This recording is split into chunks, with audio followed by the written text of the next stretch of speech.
to explain this concept to me, how does water and the water cycle, how does it precipitate from, when you cook on the stove, it gets hot, then it precipitates, right? And then there's condensation, then it drops down, and then the cycle repeats.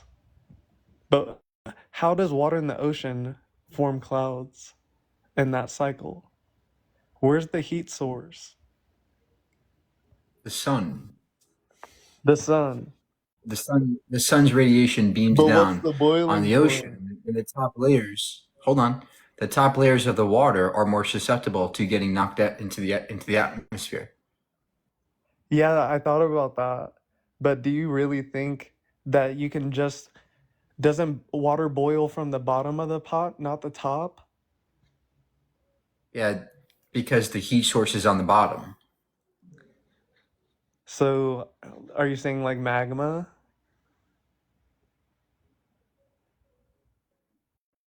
What do you in mean? the crust of the earth? Or are you saying that the sun is actually boiling it from the top part of We're the talking about ocean? the atmosphere.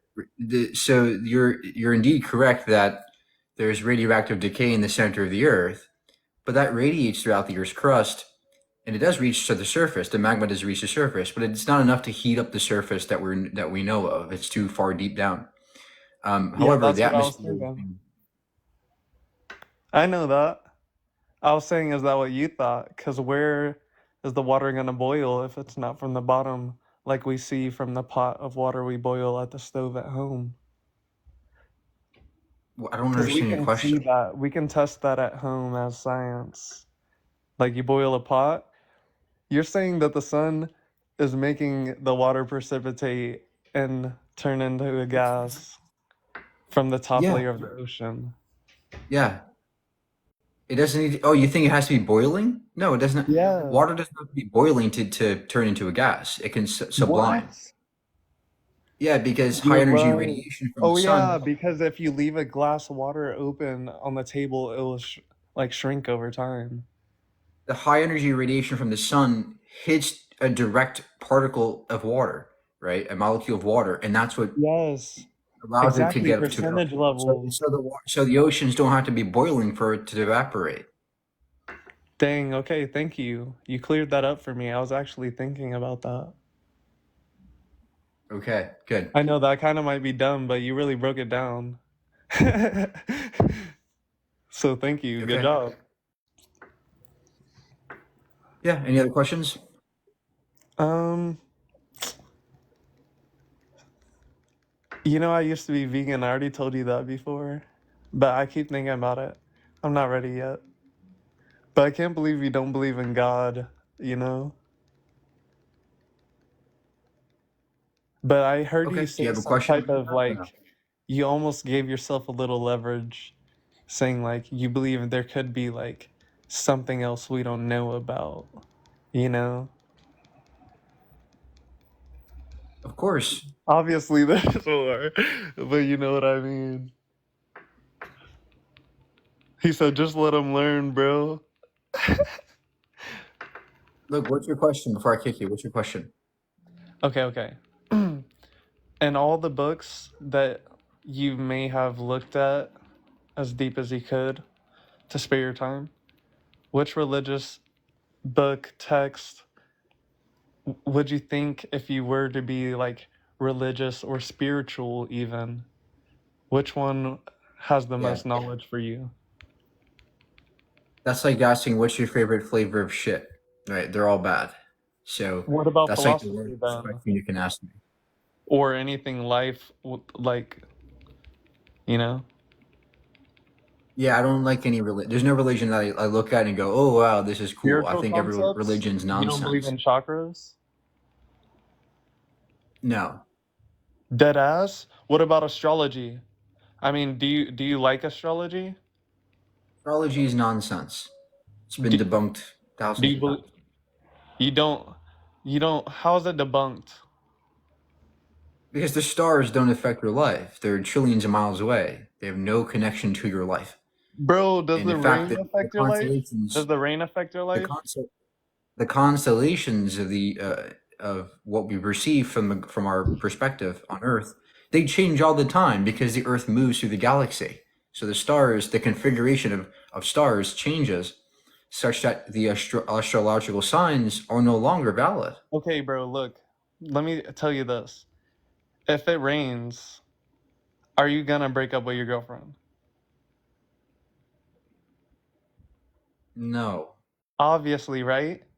So if it's Mercury retrograde, you're not gonna break up with your girlfriend. It's gonna feel What do you like that think Mercury? What outside. do you think Mercury in retrograde means? What does it mean for Mercury to be in retrograde? If I were to tell you that, you'd have to believe in astrology. No. What does it mean to you? Well, Mercury is communication, and then we break it down in several layers.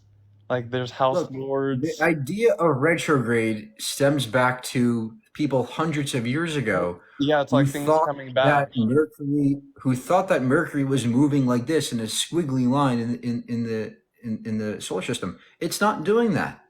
It's Yeah, not there's a actually degree moving in system. retrograde. You know, Hold you on, know, if you look hold up, on, hold on, hold on. bruh. Mercury's not actually moving zigzag throughout the solar system. That's our perception because of the specific orbits that we share in relation to Mercury. I So agree with the you, but entire look notion here. of There's this retrograde concept. is There's this. nonsense. The entire idea of hold on. The entire idea of retrograde is debunked hundreds of years ago. You're the goat, bro. But look, there's this concept that you have that many people have. The constellations are different than the astrology star line in the sky. It's a fictional type of thing, you know? It's There's set no evidence in that, time that the and stars frame. affect your life. It's There's not the no evidence that the constellation. stars or planets affect your life. It's not exactly the constellation in like astronomy how the stars are moving. Okay, Astrology is okay, great. what. So there's just no evidence of that stuff. Okay, as far as I can see. So, any other questions? Yeah, I was just explaining my point. But I see you don't want to believe it in a way, but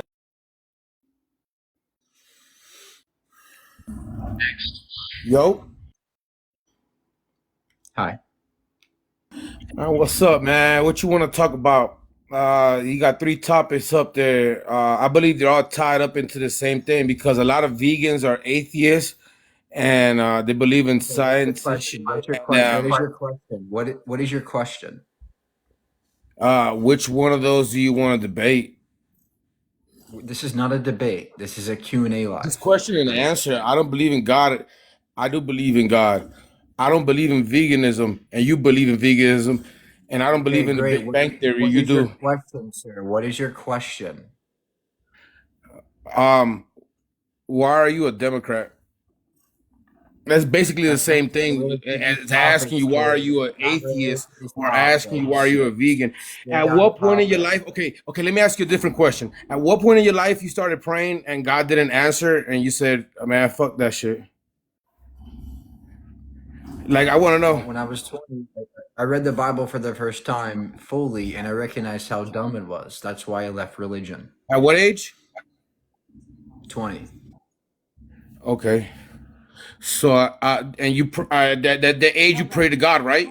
At 20 years old, Welcome aboard, Helldiver. you said you read the Yeah, I Bible. You prayed. guys, okay. Yes, I prayed before, sir. Now, what is your question? What did he pray about, bro? If you don't mind me asking, if that's too I deep for don't you. remember, sir. I don't Hey, remember, because sir. I'm gonna tell you why it matters. Because you prayed for something that didn't come true. Okay. If it came true, let me ask. That's why I'm asking you that. If whatever you prayed for Nothing. came true, Look, if whatever you what is your prayed for came true, what is let's your say question? What is your I am trying. question? I'm trying to ask her, but I want you to listen with your ears, okay, not with your mind, okay. If you pray,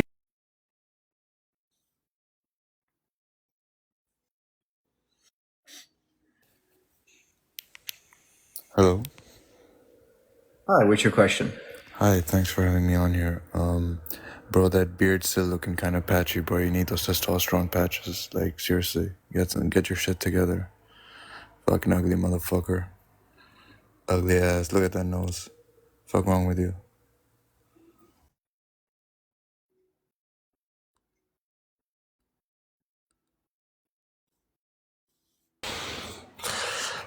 Yeah, hello, man. Hello. Yeah, right. Thank you for having me. Yeah, I got one question that you're not gonna be answer. You're not gonna be ready to answer. Yeah. Can I shoot my question? Yeah. Yeah, we're waiting. Okay, buddy. But you have to be honest. Don't like put me out. Don't do this. You have to answer this. Like, trust me. You're not gonna be able to answer this. So my question is, bro, why the hell people are being such a cunt like you? Yeah, coming in internet like talking about being vegans, atheists. Like, if you're atheist, bro, like keep it to yourself. Why do you have to promote it online, bro? Like, I don't You understand. don't have to be, but you don't have to be here, sir. If you're gonna cry about it, you don't have to be No, I'm here. not crying, bro. I'm not crying. I'm just making you a simple question. Why do I you because I not want believe in people free to speech. eat? Okay, listen, buddy. Because Buddy, listen I to me. believe in free speech. Yeah, no. I understand you.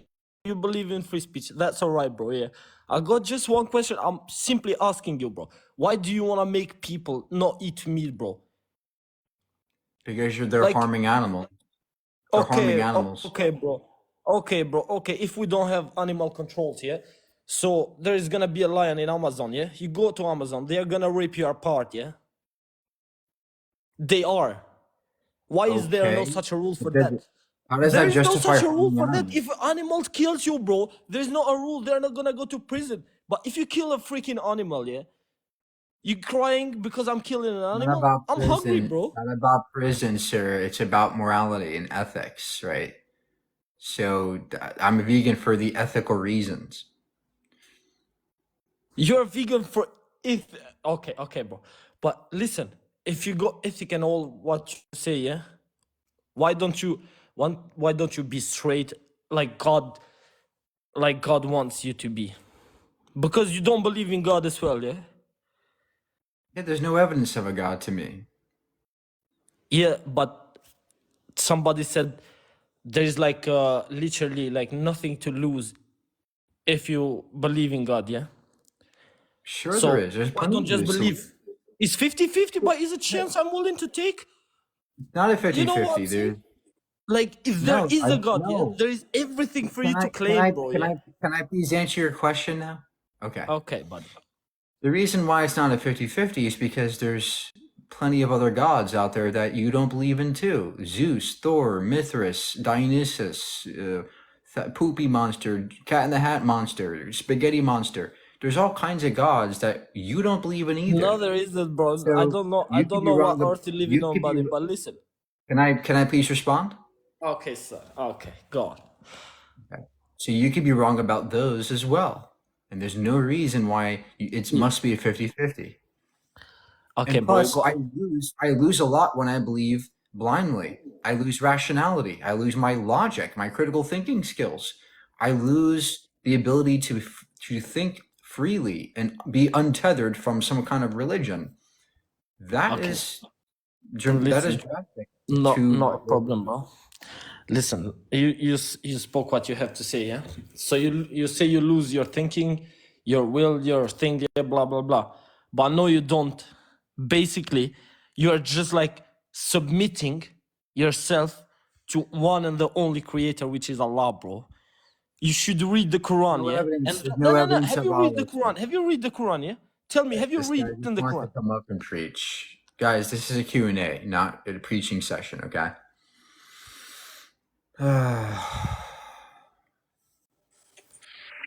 Hi, how are you? Good. How can I help you? I want to tell one thing. First of all, sorry for my English. I'm French. I don't speak very well, but I agree with you about the veganism. I am Muslim, but I eat halal meat. We say meat. Yes, meat. I think it's meat. But the particularity of the halal is you have to respect the animals, but the industry of meat are so how can I say, he don't respect animals. So all the meat you ate is not halal. So for Okay, all I don't. Muslim, Okay, the problem is I don't care about halal. I care about the animal, no not slitting your throats. I don't want no to no harm the animal if I don't yes have to. no for Uh, no I I care don't for care if the it's halal. I don't care if it's no halal, no no I don't halal. say that, bro. You're, I don't say that. I oh my gosh. You're not asking a question, sir. You're not even asking me a question. This is supposed to be a Q&A, right? Halal is not ethical to me. You're still harming an animal for no reason. Okay? It's not ethical to harm an animal. So can you give me a question, please? What's the question? okay, sorry. I say, can you give me a answer? What is the thing is not how can I say, how eat meat is not good for you? What is your opinions? It's not good for the animal, sir. You're killing them. You're harming them. Okay, so for you, one human, it's like animals. It's the same things. If you kill animals, it's like you kill humans.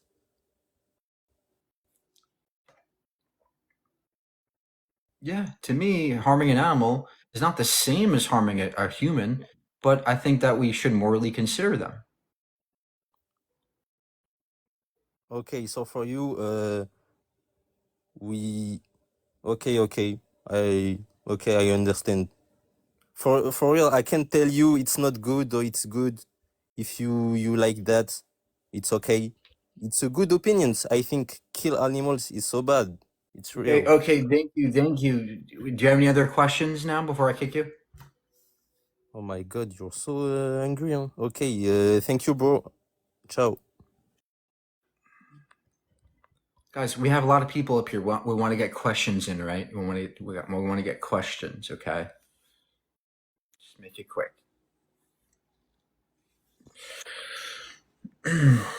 How you doing? Hi, how are you? So where do you go when you dream? And have you ever done psychedelic drugs? You don't go anywhere when you dream. I think when you dream, you're just thinking while you're sleeping in the REM state. But And you see things and your consciousness like goes other places, and people have get this state through meditation as well. Your brain releases DMT. So what I'm saying is like the consciousness is like there's more to it than just we're here. You know, there's a bigger purpose. So that's why I believe in like a higher power. It's there's 'cause no evidence to that, though. There's no evidence to that. but it's not evidence based. It's you're having that experience. It's like Okay, great. So then you have no evidence that you go somewhere else. In fact, all the so evidence demonstrates that you don't go somewhere. You're still here. You're just thinking when you're sleeping. yeah, That's you're what that here is. physically, but you're consciously somewhere else. Like that's where that's why. No, your consciousness seems to come from the brain. It doesn't, it's not magic. Okay, so what do you think about dreams and like that? How you feel like you're somewhere else and you see stuff when you I don't and like It's just DMT trips, existing things when like you're that. look, I can sit here and think of a unicorn in my head. I can see the unicorn. I can smell the unicorn. I can hear a unicorn. It's just Okay. imagination. It's just a thought. Okay, but doesn't that show you that like we're like a powerful being and there's more than just like we're just here? There's like actually like a purpose maybe or like Shows us is that that our brains are incredible, but that yeah, it doesn't mean so anything magical. But that's where it ends. Our brain is an amazing mechanism. That's it. It doesn't mean that there's magic. There's no evidence of that. okay, so you just believe like we're just like here and we're just a body. There's no like spirit or consciousness powerful Yeah, like we're things like just bodies. And for some of you guys, that might seem so sad. We're just this, molecules in motion. But to me, that makes it all that more meaningful and valuable that we do exist as these fragile particles in motion, because look at what we are. Look at what we can do with these particles. Look at what we really are. We're experiencing things through physical matter. That's remarkable. Isn't there like science or like research based on that there's multiple dimensions also? Like what do you think about like multiple dimensions, things like that? Yeah, they're mathematical concepts. There's no But it's real. there's no magic behind it. They're just other dimensions. We live in 4 dimensions. There could be 5, 6 dimensions of space. Who knows? But it means nothing in regards to spirituality or God. Yeah. Okay. All right. Thank you. How do you leave?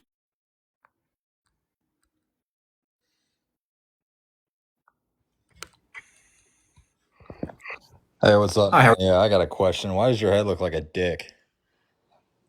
I got another question. Why does that dirty ass beard look like you got?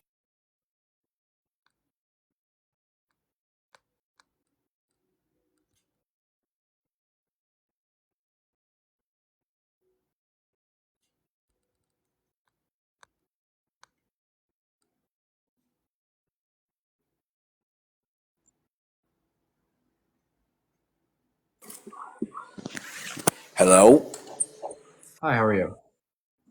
I'm do I'm doing good. How are you? How are you? Good. What's your question? Okay.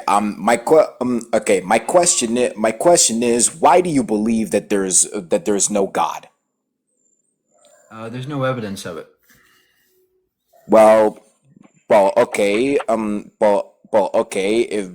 Okay, then what? Then what is your evidence that there is no God? Well, we can look at the problem of evil. We can look at divine hiddenness, the omni paradoxes, the free will omniscience paradox, the omnipotence paradox, Uh-huh.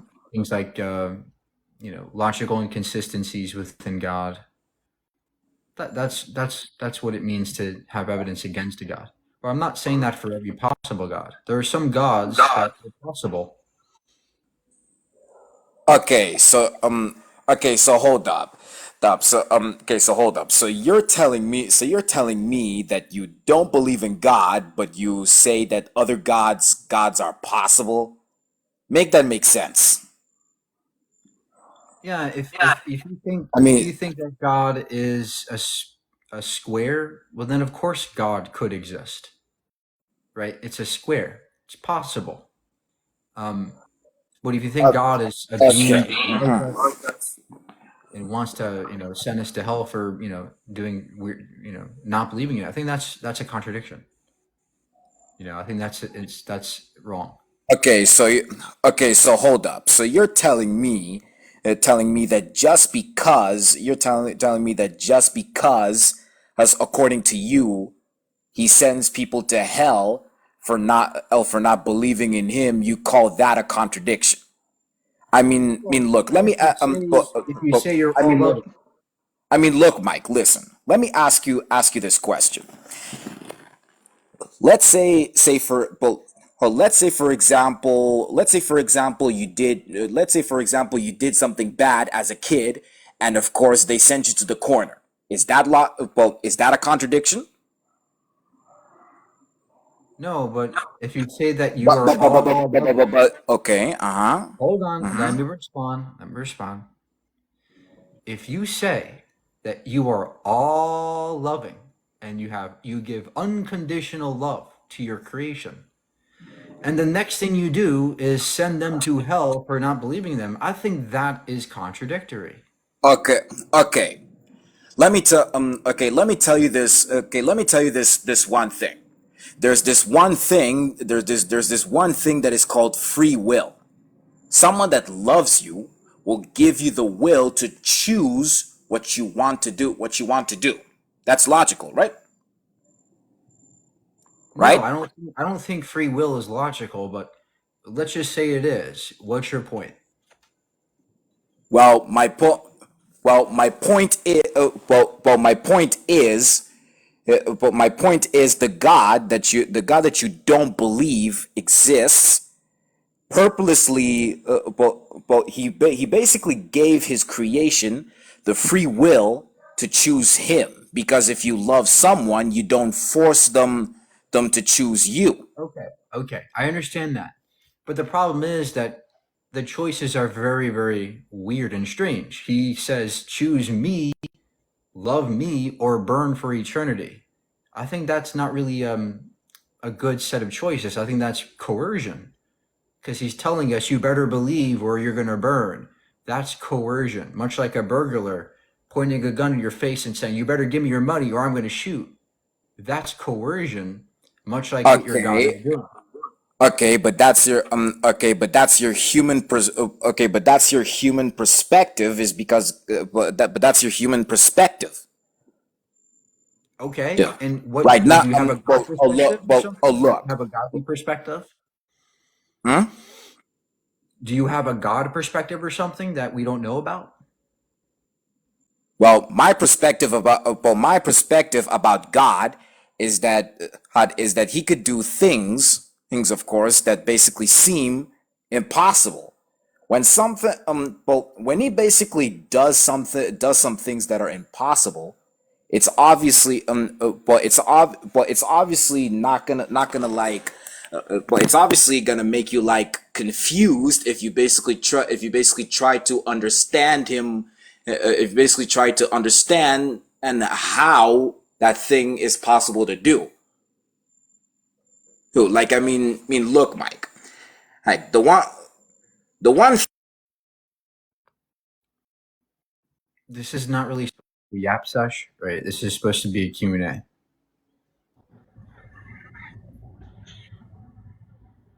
Hello?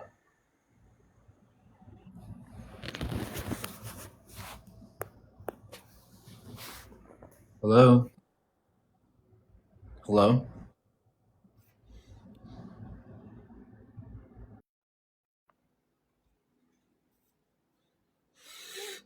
Tap. Thank you for tapping. Hey, you're on, bro. Eh, on you.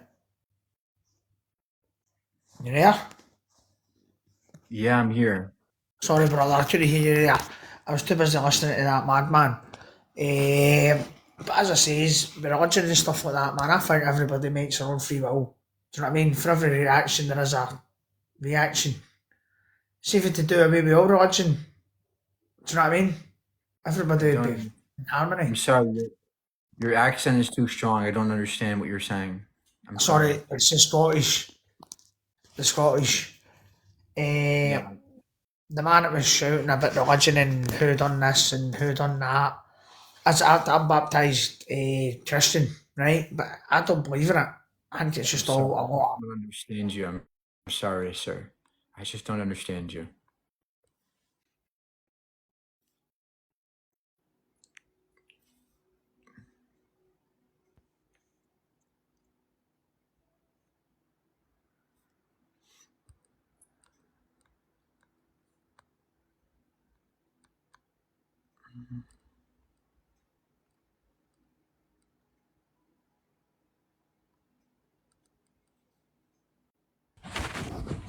Yo. Hi. Yo, I got a question. So, why are you not an agnostic, but you're an atheist? Well, agnosticism to me means open mind. Means a belief or it means a position in regards to knowledge, right? If it means I don't know without knowledge, agnostic without knowledge. So you can still be an agnostic and atheist at the same time, in my view. So, do you consider yourself an agnostic or no? I'm agnostic towards some gods, yes, but How about the some other Christian gods, no, can't exist. They entail contradictions. How about the Christian God? Do you think there's a way that he could be there, or you know for 100%? Yeah. So you can't prove either side. So you have to be an agnostic, or you got to put Well, your I think we faith in can it point out 100%. to paradoxes and contradictions within that God's definition. That's why it can't exist. Much like a square circle can't exist. We can disprove it. How? Well, I mean, does God know the future? Yep. Do we have free will? Yeah, we do. It's Well, not a then paradox. how is it the case if God knows the future that I have free will? Because He can still. every action. Hold on. Every action I do would be in alignment with God's knowledge, such that I can't choose anything otherwise. Yeah, just In other because he words, knows if the God knows future how of your to, actions doesn't mean that he's the one that's controlling you. He's giving you a choice still. It's I just that he never said knows. that. I never said that. What I'm saying is it indicates a deterministic world in which we don't have free will. Whether God or not is the factor at work there. That's irrelevant. The point is, if the future is known, we cannot have free will. We must be determined. If the future is known, I think that indicates determinism and can't indicate free will. I guess so. Thank you. Yeah.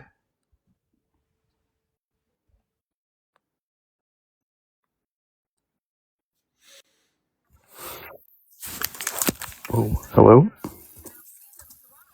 Hi. Hi, so I actually think there's a lot of flaws in your beliefs. I think it's a bundle of contradictions. So can I go one by one?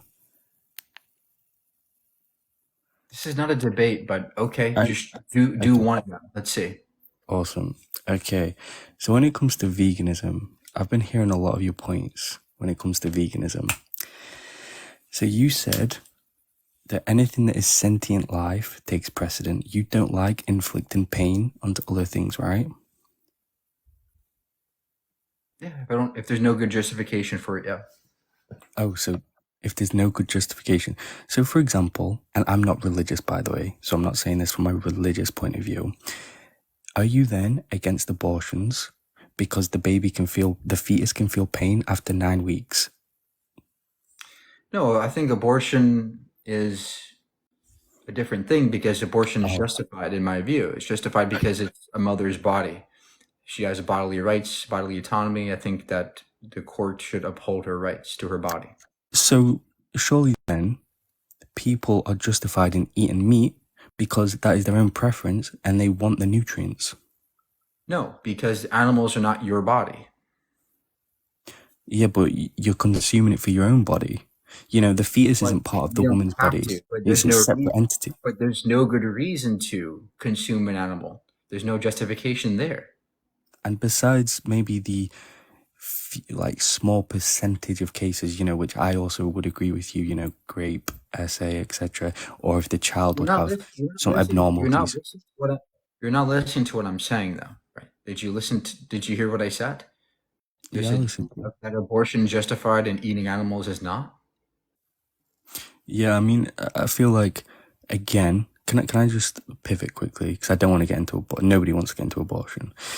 So, in my opinion, this is where I think it's flawed, because when you were talking yesterday, you said that you almost put animals and humans on the same level, correct? You would say that animals have rights and humans have rights.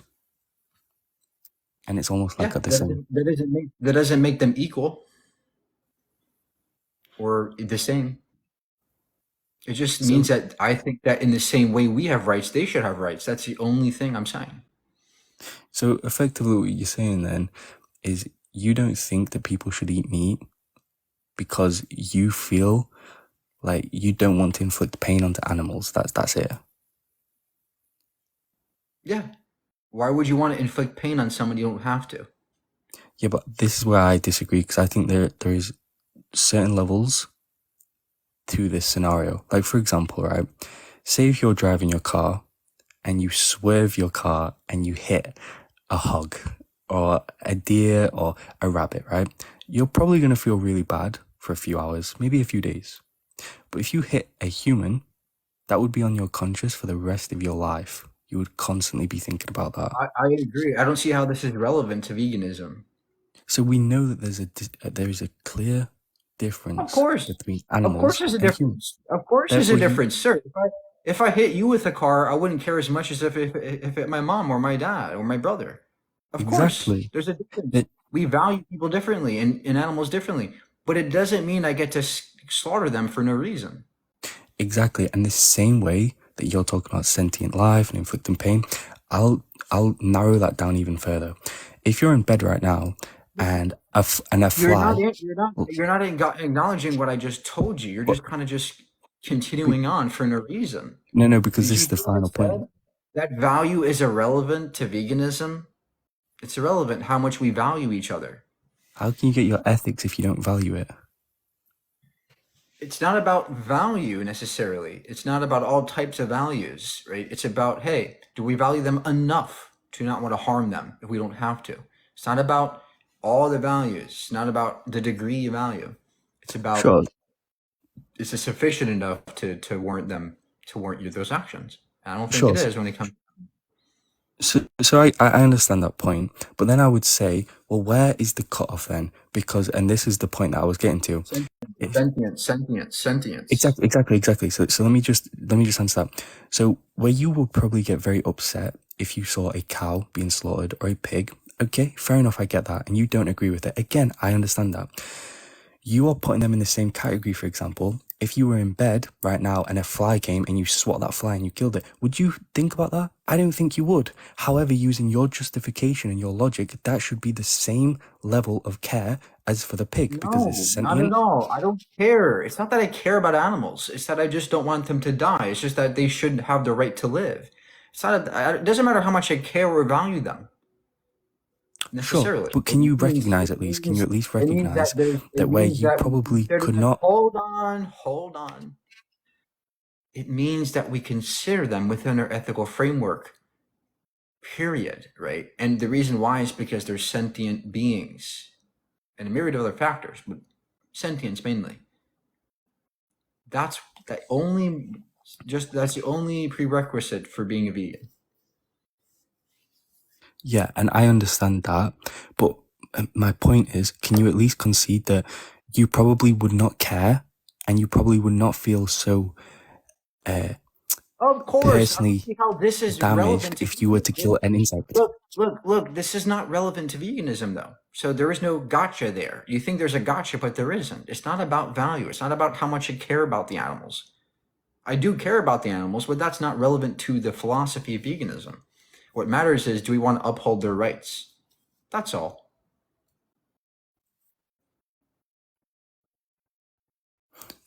Yeah, my Wi-Fi absolutely sucks. I just feel like it's a bit contradictory that you would care more about bigger animals, for example, and then just say, "Oh, well, I just don't want anything to suffer." Where's the contradiction?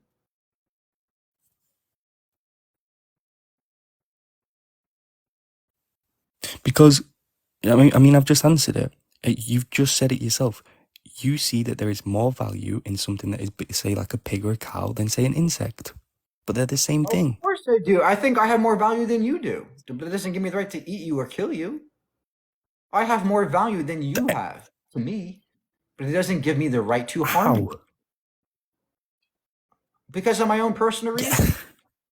That's why. I value myself more than you. I would never sacrifice you over me. I would fucking fight for my life, right? That's why I value myself more than you. But it doesn't give me the right to slaughter you.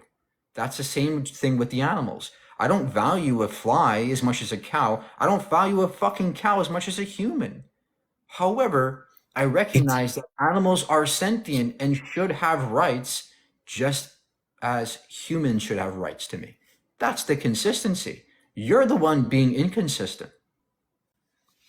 No, because see, we're gonna go around in circles, but when you actually dissect your argument and you look at it, when you talk about veganism, when you talk about the animals, you are talking about the animals that are at the slaughterhouses that are commonly ate day in, day out, the pork, the pigs, the cows, etc., etc., etc. But I'm saying that you do not hold the same value that you have just claimed about sentient life, and you don't want to inflict pain, because you are saying that you're only targeting the bigger animals, and you've just said then that you value other things more than others. That makes no sense. All animals deserve rights. Period. All animals deserve rights to me. That's it, period. That's all veganism means. Insects too, or no? Yes, insects are animals. All animals should have rights to live. Nobody should be forced to die. Nobody should be forced to die because of your taste or your taste buds. That's it, period. Okay, and can I just talk about science quickly? Okay. All right, What's your awesome. question? Just make it a question. Make it a question. Okay. I mean, this is kind of stupid because you don't have the answer, but what happened before the Big Bang? Well, we have a few ideas. We don't know for sure. And perhaps even asking about what happened before time might not even make sense. But relativity is our best bet in terms of the macro world, but it breaks down the Big Bang. So we need something that goes deeper than relativity, and that's quantum mechanics. Now, Alan Guth in the 1970s came out with this idea called eternal inflation. He tried to meld quantum mechanics with relativity. And what he did was find that perhaps there is a special inflaton field that can vibrate, it fluctuates, and certain fluctuations of this quantum field can break and yield particles called inflaton particles, which then decay into baryonic matter like neutrons and protons and quarks and things like that. And this soup of particles then became what the Big Bang is. It caused this inflation to occur, this expansion. And all that matter and energy expanded. It got colder. The universe got colder. Stuff clumped together like galaxies and stars formed, then life. So it's a very abstract idea, but we have some hypotheses about what might have happened. So okay, that makes sense. So that's a good answer. And the last thing I'll say is just in regard to evolution. Okay, I know there's a clear consensus that evolution, at least in the scientific world, happened. We can observe it, for example, but I can't really wrap my head around the fact that we were once like protocells, then multicellular life, then we went to fish, then mammals, then apes. Like how we went from one species to another, to another, to another, to another. And if that is the case, then why out of every single animal, every single living thing that we can observe today, why are we the only ones that can talk, communicate, we can grasp intellectual thoughts, we can do all of the things that we do today? Why are we the only species that can do that? Yeah, there's a myriad of reasons why. We left the trees of Africa. We started to, walk across the plains of Africa into other continents. We developed we developed tribes. We lived together closely in families. And then we discovered fire, and this caused us to, explore the habitats around us. So we had to develop language in this process. Our language capacities developed over time because it made it easier for us to survive. And from there, language developed into what it is today. As we developed civilizations, we wrote things down. We developed formal languages like Spanish, English, Latin, these things. And that's it. It's a very complex process. It took a long time, but there's nothing special about language in humans. I mean, the precursors exist in other animals like whales, dolphins, other mammals have the precursors to language. I mean, other apes can do sign language. So there's nothing special inherently about us that makes us so much different. We're just part of the animal kingdom, and we happen to evolve in this way. So does that mean then in maybe 100,000 years, maybe 1,000,000 years, that there will be other advanced animals alongside us that have developed in that way, that have evolved in that way, almost like another subset of humans, maybe from the apes that we have today? Yeah, but it's unlikely. Oh, It why was is it very, unlikely? very unlikely. Because there's no pressures for them to change. What caused humans to be so different was climatic changes in the central parts of Africa about 6 million years ago. It forced us to leave the trees and start walking on foot. Walking on foot made us human, right? Being able to walk on foot allowed us to efficiently travel miles. And because of this, we discovered so many new things that no other animal discovered, right? No other ape really has done that. So that's why we as humans are this way, because we walked on foot, we explored the world around us, and because we had to survive in new habitats continuously, our brains had to adapt with it, and that's why we are this way. Huh. Okay, well, that's very interesting. I mean, again, I'm a tad bit skeptical on it, just because it seems a bit too nuanced to just be like, oh yeah, we had to start walking, so we walked, and then after a course of 60,000 years or 100,000 years, then we developed this and It's this and not. this. I'm Like, simplifying. I'm simplifying it, of course. I'm simplifying it, of course. There's much more nuance to it, of course. But that's the general idea, and we have fossil evidence for this. It's not just. I'm not just making it up. A lot of it is based on evidence. yeah, you do seem very well versed in science and whatnot. And then not gonna discuss climate change, because would you admit as well that climate change, that is just a natural process anyway? That's something we can't really impact in the grand scheme of things. It's something that's naturally going to occur. No, we absolutely cause climate change. Yeah, I'm sure there's natural forcings, but humans are causing the main forcings of the climatic changes we see today. Greenhouse gases can absolutely influence the climate. We can see it happening. It's more rapid than any other time in history before, in at least 2 million years. The temperatures of the Earth are warmer than they've ever been in millions of years, and we are the causers, the ones causing this. Do you know what the precursor was to the Great Freeze then? Like, what caused the Great Freeze? Well, there are many great freezes. In fact, there was a time where the Earth was entirely covered in snow and ice. A lot of it has to do with the Milankovitch cycles, the cycles between orbits around the sun, the actual tilt. A lot of it also has to do with life. There was lots of bacteria in the old times, and they emit certain things like oxygen, and this oxygen can influence the world around it. There's also perhaps meteorite impacts that can lift up dust, making the Earth colder. There's many natural reasons why things get cold over time. Awesome. And the very last question, because I'm taking up too much time. I'm going to let somebody else call up. I honestly want your honest answer, because you are a good speaker. How do you think the world will end? Do you think it will be humans that will be their own demise? Do you think it'll be a war? Do you think it'll be an asteroid? Like, how do you think the world will come to its end? Or do you think we'll just go when the sun explodes, or a supernova, or whatever? Well, the world is a very arbitrary word. I mean, what do you mean by the world? I mean, our society, mankind, actually. Mankind. universe. Mankind. Okay. Our species. We will, I think, die slowly, not in a way that's almost unnoticeable. We will be forgotten. AI will, I think, supersede us. They will kind of force us to kind of become diminished as a species. We will become redundant. Biology, our bodies are so fragile and weak and bad. AI is going to be way more superior in that way, and kind of make us redundant and unnecessary.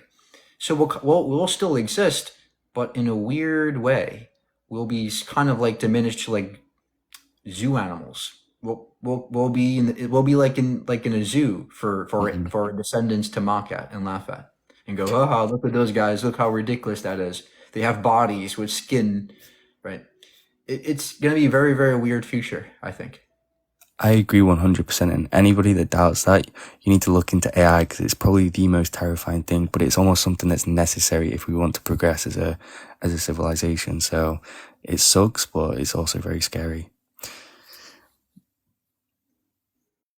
So yeah, but anyway, thanks for your answers, man. And you should talk more about stuff like this, because it's very interesting. I wish I could, but unfortunately people don't even know what these things mean because they're so focused on the God thing. What's going on? Hi, what's your question? I just wanted to I'm just curious with the like ethical veganism. I'm curious to maybe explore that a little bit. Okay. So, like, do you have maybe like an overarching premise for why you'd be ethically vegan? Like, hey, like, I'm vegan because I think, like you could be vegan because you think it's morally wrong to kill animals or something like that. Like, what's your premise for why you think it's ethically good to be vegan? Yeah, animals should have rights, and we shouldn't harm them if we don't have to. Okay. And so like you don't think do you think like all animal suffering is bad, or do you think like there can be cases of animal suffering that maybe could be moral? I think all unnecessary suffering is bad. Okay. So like I think I would agree in a lot of ways, and I've like explored this idea with veganism, like ethically and morally. I think there's like one, like here would be an example of something that I've had a hard time with, and I'd be curious to hear what your opinion would be on it. Like let's use the example of a vegan like bodybuilder, like so someone that is intentionally gaining weight by a vegan diet, right? Um, this is often used as like obviously like, as you would know as like an argument of why veganism is good. I think this idea though would be that if you are doing vegan bodybuilding, you are causing excess animal suffering, right? Because there will be more animals killed in the farming of the crops that could technically not be killed if you didn't bodybuild. But I don't think there's a strong case to be made that that bodybuilding would be unethical, but they're causing more suffering No, than that needs to you're be. So not you're not accounting that definition of veganism does not account. And I'm happy you looked at cosmic skeptics nonsense on this, but this has been debunked. Veganism does not entail necessarily this utilitarian view in which minimizing all suffering is better. No, I think that there's also this deontological aspect to it, in which we want to uphold animal rights. And just as animals should have rights, so should farmers and humans have rights to protect their crops. Right? Farmers should be able to protect their crops. Hence, it's okay. I think it's justified. Vegans like me think it's justified for those crop animals to die if we're protecting our crops. So the vegan bodybuilder is not doing anything wrong. There's no rights violation in farmers growing crops for that bodybuilder or for anybody. There's nothing wrong happening there. They're protecting their food. yeah. And then like what would be your argument for why it's the farmer's land? Like why is it like our crops to protect? Like why is it our land inherently? I'd be curious. It's not to do with the land.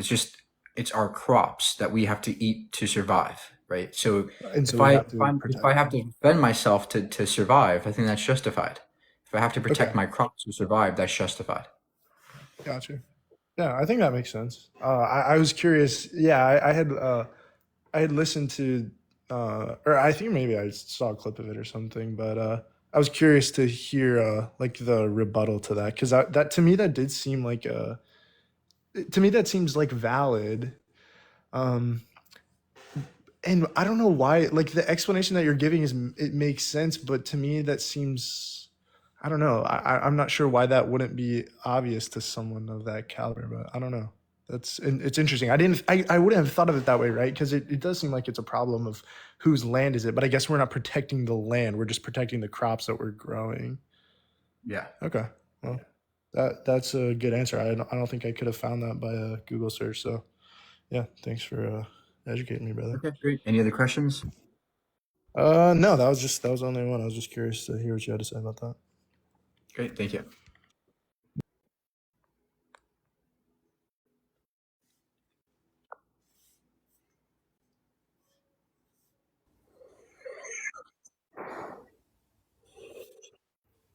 Hello?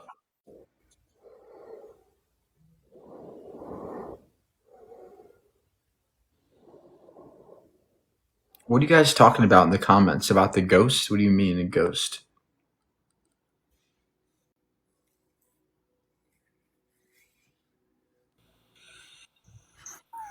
Hey Mike, Hi, how are you? I'm doing pretty good. I wanted to ask you about something. I know how you mentioned that there's like when someone says to you, why don't you believe in God? And then you always say, well, what God?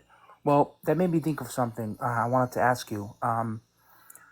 Well, do you believe that there's other civilizations out there, like say, like in like other intelligent life, maybe? It could be. Yeah, but say like they were millions of years advanced, like from where we are now. That's always a possibility, right? Okay. So let's say that that civilization, I guess, came here and did like all these like things, and then the people that were left here wrote it down, but they tried to make like sense of it or keep records of it, and it was kind of like difficult for them to understand like these beings because they're so, I mean, advanced. They would consider them like gods, right? Because like it's like magic to them, but it's just really just science and technology that they have a better grasp of. Okay. So they would, like I said, they would write all that stuff down and say that they're gods and deities and things like that. And I mean, that seems to be what the Bible is to me. I mean, I don't know what you would think of that. Absolutely not. The things in the Bible are clear and obviously produced by people who were ancient goat herders who knew nothing of science, who point to things like a flat earth, astrology, the sun orbiting the earth. It's a complete book of nonsense. If it's referring to some kind of civilization, they're probably a very bad or dumb civilization to me. Yeah, well, if they are physical beings, then they would be imperfect like us, right? Because we're by no means perfect. I don't know what So, perfection even means. What do you mean by perfect being? That makes no sense. well, in my opinion, I think that the creator is perfect, like the ultimate like source of like What do you everything. mean by I don't even what want to do say you mean God. by What do you mean by perfect? And whose notion of perfection is it? It would be this being's sense of perfect, since everything would come from that being. Then his sense of right and wrong would be like the end all be all. How does this make it perfect? And what does that even mean to end all be all of everything? What does that even mean? I don't know what you're talking about, to be honest. Well, I think from our vantage point, we really can't see too much, and we each have our own individual minds, and the mind doesn't seem to be able to comprehend a lot of things. I mean, it seems to me that what's going on is there seems to be some kind of a like civilization or group of people trying to perfect us in some way. So we're kind of here going through this mess all together. We're all in this together, and Okay, do you have these a question in this? Is there a question in this? um well, my question is that I've been doing research in like the afterlife and like near death experiences, and I wanted to know, what do you like feel about that? If you've done any research in that field or at all or no? Near-death experiences have been documented quite well. We know that when your heart stops beating, your brain is still active for about 10 to 15 minutes. And in Yeah. those 10 minutes, certain chemicals can be unleashed in the brain. DMT, dopamine, oxytocin, these things can stimulate certain hallucinations and thoughts and dreams, even out of body experiences. And this has been done with fighter jets, with fighter jet pilots. Every time they would go do a maneuver and experience high amounts of gravity, they would actually be knocked unconscious and experience an out of body experience. They would feel as if they were outside the plane. And we found that we can actually induce this experience, the same experience, by putting these pilots into this simulation of a jet. And this is a very good demonstration that it's just something funny the brain does. It seems to be this experience that the brain does, and nothing more. Now, if there is something more than that, great, but it's unfalsifiable as far as we're concerned. So there's no good evidence that there's something more happening than just chemistry. Do you believe that? So you believe that there's nothing outside the human brain? Then there would be no other existence at all, or No, there's anything like that? clearly an external world outside of our brains and minds, but there's nothing supernatural to me. Well, yeah, I guess. Yeah, I mean, I guess would be what your idea of supernatural is. So you don't believe that the universe itself could be conscious of itself and be intelligent, and I mean, I don't see how it could. I just don't see it. yeah. Well, I mean, I don't know if you ever talked about nothingness before, but it seems to me that nothingness can't exist. There always has to be something. So the closest you can really get to nothingness is just forgetting. When you forget something, it's like it doesn't exist, right? But it's always there. You can always remember it when you want to.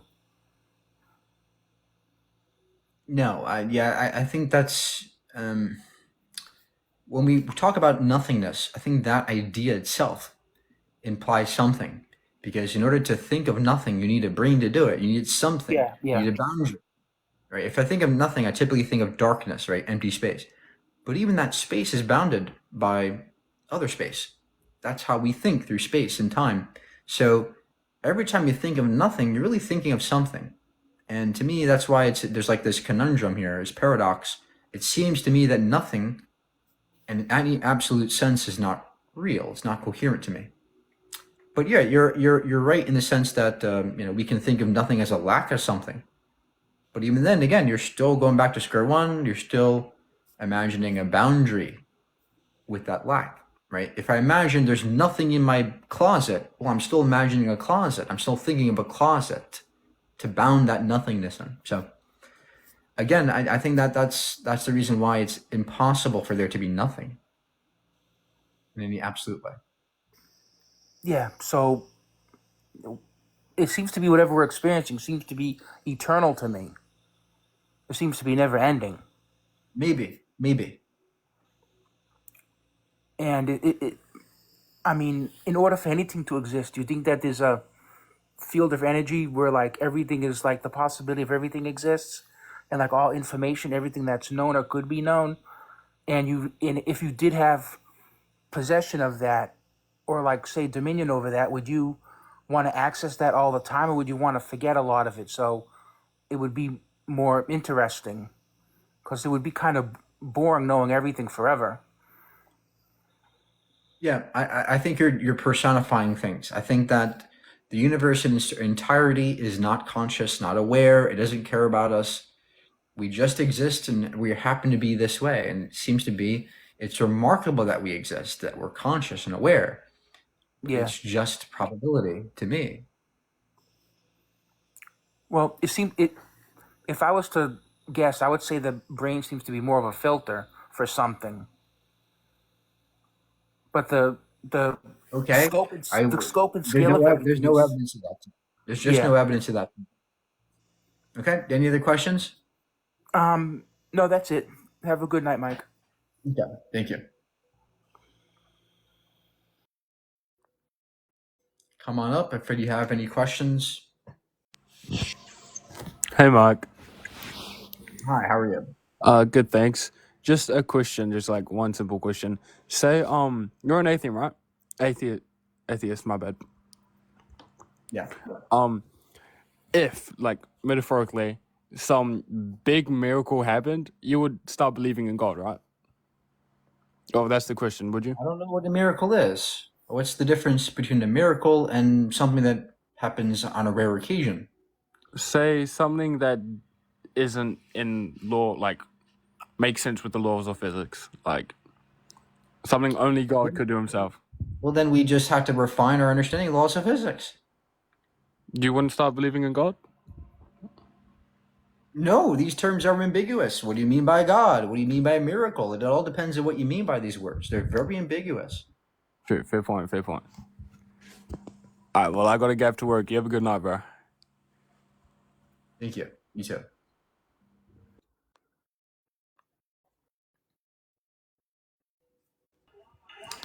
Hey, Mark, I have a few questions. So my first question is, what inspired you to write your book? Uh, I just have a bunch of ideas in my head, and I had to get them out. I also care about other people. I want to make sure that other people have had a guide, because I recognize that a lot of people in our world are kind of confused. They don't know what to believe. They're being told many things. We live in this age of information, right? We tell ourselves, well, we take it for granted. We kind of just believe whatever we want to. And to me, I want to give some people guides as to how to think critically, how to think scientifically. Where do ideas come from? What is purpose? What is morality? What is religion? What is God? What are these things? The big ideas I want to get across, just so people can, look at my perspective, look at a secular perspective. That's all. Okay, and then I have a question. How does spaghettification work in like a black hole? Well, in a black hole, there's something called a gravity well. What this means is that it's not really an object. It's really a region of space and time, but it's super massive, such that the space and time that it inhabits is so warped. It kind of looks like a well. Okay. So, but the thing is, gravity is stronger towards the bottom. The bottom of the black hole is stronger. So when you're going into the black hole, the gradient of gravity is so steep, right? In other words, the gravitational intensity of something higher up the gravity well is going to be vastly less intensive than something on the bottom, such that if you were to walk into it, your feet first, your feet would kind of stretch due to the gravity, but your head wouldn't as much. And then as you fall deeper and deeper into the black hole, this continues to happen. You get stretched even more. That stretches even more, much like spaghetti, right? It's just this never-ending stretching. That's cool. Of molecules. But again, this doesn't happen to every black hole. Some black holes you can actually traverse into.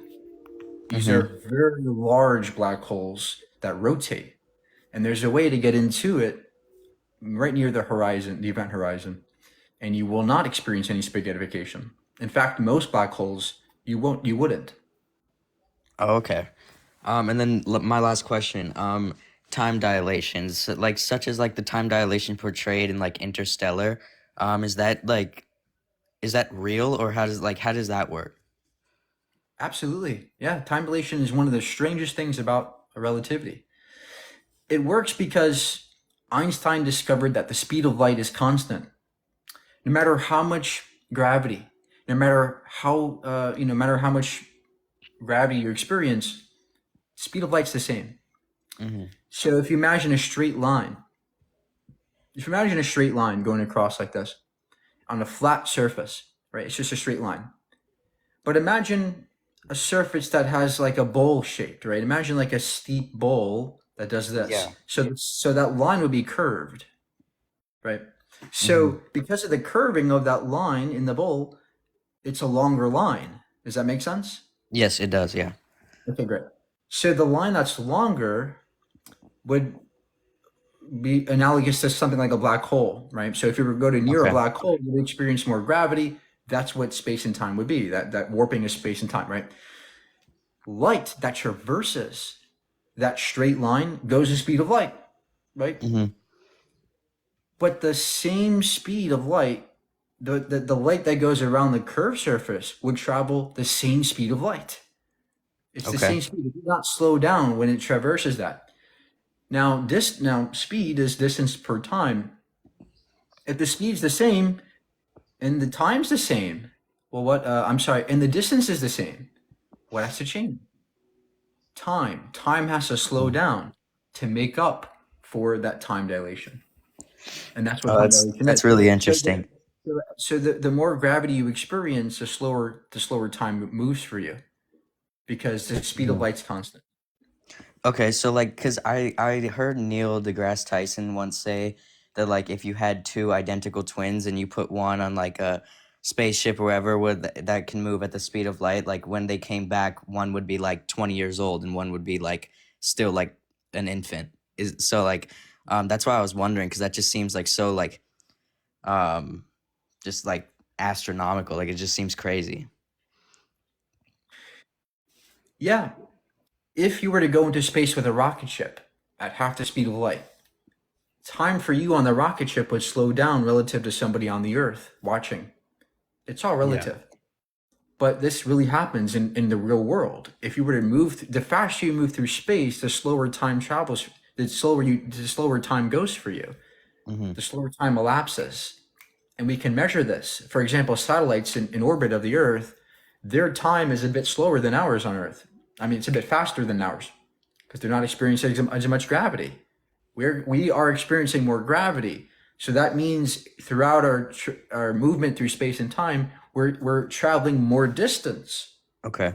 than the satellite, meaning we are going to experience more time dilation. Very strange stuff. Yeah, It's very it is. difficult. It is. But I have videos about this on my main channel. Yeah, and then this is my last question. What are your thoughts on like the Elliot argument? It's laughable. Really? Because I was It is talking to because somebody and they were saying that it's like in like 750 debates, it's never lost. But I also think that losing is subjective in a debate. So I don't know if that's absolutely true, but yeah, supposedly it's like this really good debate. it's a joke. First is a black and white fallacy. He assumes it's either space and time is eternal, or there's some cause to it. Or or it can't come And then from he says, pure nothingness. yeah, or it can't come from nothing. Now, first of all, that's a black and white fallacy. There's other options, but also there is nothing wrong with an infinite regression of time. There's nothing logically inconsistent with that, as relativity shows us time can be static. Well, in the sense that eternalism is true in the sense that all of time exists, and time is really a physical dimension of the universe, just like space is. So if all of space exists, all of time can exist out there, meaning that it's infinite. And I actually said that. I said that the infinite regression isn't illogical, and they responded with a jump rope analogy where like how many times would it take you to jump rope 10 times and how many seconds would it take, right? And they're like, oh, 10 seconds. 20 times would be 20 seconds, and then how many seconds would it take to do it infinite times? And I said infinite seconds, right? And then he said, well, that can't be the case, because even if you have an infinite amount of time, then that you still can't reach an infinite number of jump ropes. So then that kind of was like showing me like the contradiction in infinite regression. Yeah. So first of all, infinity is not a number; it's a concept. But also, it assumes the a theory of time in which time passes. That's not necessarily the case. It's not necessarily the case that time is ticking in any absolute way. In fact, relativity shows us that the passage of time is an illusion. It's not that we're moving through time. That's an illusion, and of the brain perhaps, and perhaps all of time exists statically, just like all of space exists. So it's not that you have to pass a number of things to get to this moment in time. It's that all of time already exists. Our past still exists. Our future is already here. Just it's all there. The entire universe exists like a loaf of bread. Yeah, that's just it's really mind-boggling to me. It's crazy, but it's very interesting. That's just one idea called the block model, Einstein's block model. Yeah, it's all very interesting. I'm very intrigued by it. But yeah, that's all I had to say. So I appreciate you for letting me up and helping me with that. Yeah. Have a good day. You too. All right, next guy. Block model has not been debunked. Nice try though. And simply saying it's debunked doesn't make it so. Oh my god, I got in. What's up, dude? Hi. How you doing? Good. How are you? I'm doing well.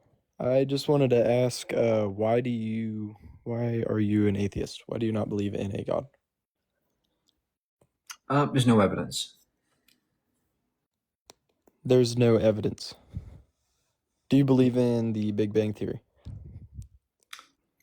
Well, yeah, I think it's a good one. In what aspect? It sufficiently explains the expansion of the universe and the evolution of the cosmos. So, could you break down for me what is the beginning of like the Big Bang? Like what brought in the Big Bang? Well, we don't know exactly what caused the Big Bang, but there's an idea called quantum and fluctuations. These fields that exist that can fluctuate energetically and they can yield certain particles. They can emerge from these fluctuations and bring about an inflationary universe. It's called Eternal Inflation by Alan Guth. Just one of the models. There's other models out there, but we don't know for sure. So, would that like be saying that whatever that is, or like what everything came from, that one thing, like how would that have just been here No, like forever? no. Look, you're assuming here that there's something that everything comes from. No, it's not that necessarily. Perhaps there is no beginning. The Big Bang's not the beginning necessarily. The Big Bang could just be one out of a billion other Big Bangs, and there's something prior that always was, right? That could be perhaps space and time itself could be eternal in some way. We don't know, but I don't see any reason why God has to be in the picture. Okay. I honestly am somebody who's like I'm young and I'm like looking for my own knowledge myself, so I like to hear the opinions of people who actually have also thought about it themselves. So I wasn't really here to debate. I was just kind of trying to Good. understand. Yeah, good. Of course. Good for you. Learn science, learn about the Big Bang, learn about cosmology, learn about the inflationary cosmology. Learn. That's the best way to figure out the answer. Learn, read, listen to smart people. All right. Thank you. Yeah.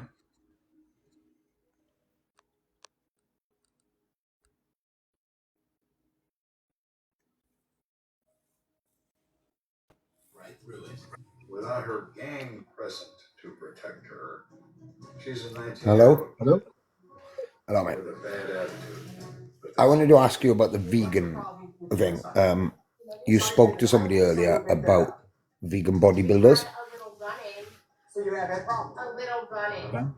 So, from what I can make out, right, veganism is a choice, and it's to stop the harming or unaliving of animals. She tends to hang around with her Okay, friends. can you lower the TV in the back, sir? It's really annoying. Yeah. Hang on. So you have no problems anymore? And her work. Sorry, I've turned it off. Okay. But you defended the vegan bodybuilder earlier. Okay. Stating that's a life choice. So say now I'm responsible for 20 animal deaths a year with my meat eating. Now you might be responsible for 12 with your veganism. But if you decide to be a vegan bodybuilder, you might be responsible for 24. Is that Okay. acceptable in any way? Because So, first of all, that's a life choice as well, isn't it? No, because you're thinking that veganism means whoever kills the least amount of animals wins. No, veganism is not about who does the least amount of harm. It's about upholding animal rights. It's not just about, oh, I kill 4 animals, you kill 5, I'm better than you. It's about upholding animal rights. We want to give animal rights just as we want to give humans rights. So when it comes to a farmer protecting their crops, that's justified. There's nothing wrong to us with somebody protecting their crops, trying to feed their family. Okay, Now, whereas what you're doing with the animals is you're directly killing the animals. You're intentionally harming the animals so that you can get their food, when you can just simply get a plant-based option instead. That would be better. So it's more nuanced than just whoever kills the least amount wins. It's about animal rights and other things like that. But you know, okay, that your vegan diet is killing animals still. Obviously, different animals. No way I can be. It's still killing animals. Look, there's no way I can be perfect. Nobody can stop all cruelty. It's not possible. All we can do is do what we can. Yeah, but if you were to say then double down and say, I'm going to become a bodybuilder and I'm going to double up the amount of animals I kill because this is what I want to do, are you really a vegan? Are you really protecting the animals? Yes, it's like you didn't listen to anything I told you before. Look, a cosmic skeptic, I know you listened to his argument. He, unfortunately, doesn't understand what veganism means. It's not utilitarian necessarily. Right? There's also this deontological perspective where it's not about how many animals you kill. It's about upholding animal rights. A person who consumes an animal or eats an animal doesn't think animals should have rights. Right? That's what veganism means. We think that animals should have rights. It's not about how many animals I kill. It's about how many it's about the rights. So again, we think it's justified for farmers to protect their crops by doing that. So there's no rights violation at all, in my view, with a farmer protecting their crops. There's nothing wrong with that. So there's nothing wrong in a vegan's perspective in a bodybuilder eating more crops. Because a farmer did that the farmer is justified for doing that. It's justified in doing that. I get what you're saying. I do get what you're saying. I really do. So what do you make then in the UK? It's a big thing. I'm not sure about America. What do you make of fox hunting? Hunting is wrong. I don't know why this is so hard, right? Hunting is wrong. You obviously don't care about animal rights if you're hunting them, right? Eating plants, a plant-based diet is by far the best position to be in. I totally agree with you, but you're saying because So what's your point? in the UK they use this as an argument all the time. The farmers are killing the foxes because the foxes are killing the sheep, they're killing the chickens, they're protecting their land. We're And against you all say that. We're that you are against all for that. farmers. We're against all that. I'm against hunting animals. I'm against farming animals. We're against all that. There's no reason to hunt an animal or harm an animal. And in that respect, I agree with you. I know I might be very, very I can't think of the word, but I eat meat, so I'm probably not the right person to be saying this, and I hate the hunting part, unless you're going to eat it. But why would you hunt a person if they if you're going to eat them? No, you would never hunt a person. Well, no, would you hunt? you know that. You know that. It's obvious. But humans are, right? We are omnivores, okay? So we do eat meat and we do eat vegetation. Okay, that doesn't make it we're right to not kill and harm carnivores, so I'm not going to go down the lion route of we don't have to. the argument where I've seen people arguing with you, oh, is the lion wrong? Well, no, the lion is not wrong, and you couldn't even argue that because they are carnivores. They are meant to eat their prey. As humans, we do have a choice. So I go with you on that as well. What's the better choice? What's the better choice? To hunt and harm an animal and slaughter it, or just eat a damn plant? What do you think would happen to every single sheep and cow in Argentina, New Zealand, the UK? What do you think would happen to all of them if we all stopped eating meat? Put them in sanctuaries, but yeah, they'd be better off. That would be the end of them, wouldn't it? They would never exist anymore. Nobody's going to fund keeping them alive. Yeah, that's good. We don't want those animals to continue being bred into existence against their want, right? We don't want to do that to the animals. We don't want to treat animals like shit just because we think that we get to give them life. We shouldn't be breeding animals into existence for food at all. Put them in sanctuaries so their lives are better off. Why would you want to not be? Why would you want to kill them? So what about the animals that die because of your diet? Are they no more important? They're justified to us because farmers have to protect their crops. Okay, so that's okay. Yes, a farmer has the right to protect their crops so that we can be fed. But you don't have to kill an animal to be fed. That's why it's wrong to me to harm an animal for food, but okay to eat a plant for food.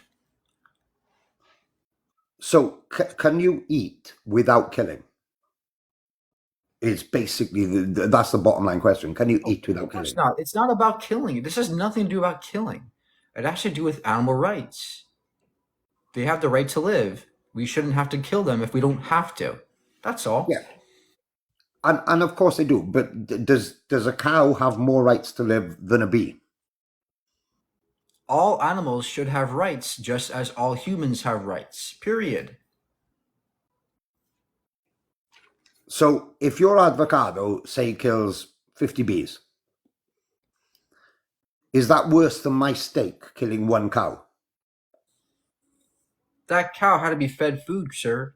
Cows eat way more crops than we do, number one. So that's a utilitarian approach to it. But secondly, the bugs that die for avocados, those are justified to vegans, again, for the third time, because those farmers are protecting their crops. Eating a steak is unnecessary. It's not necessary. So you're killing an animal, you're harming the cow for no good reason. Do you see the difference? No, I get what you're saying. Hey, listen, I'm listening to you. Okay, great. And So there's a lot of things that I agree with why you do on. you think it's okay to harm an animal when you don't have to, right? Like, that's the question. Hey, there's a lot of things that I agree with you on. I used to work in a slaughterhouse, which you might not like that. I was a cleaning manager in a slaughterhouse. Okay.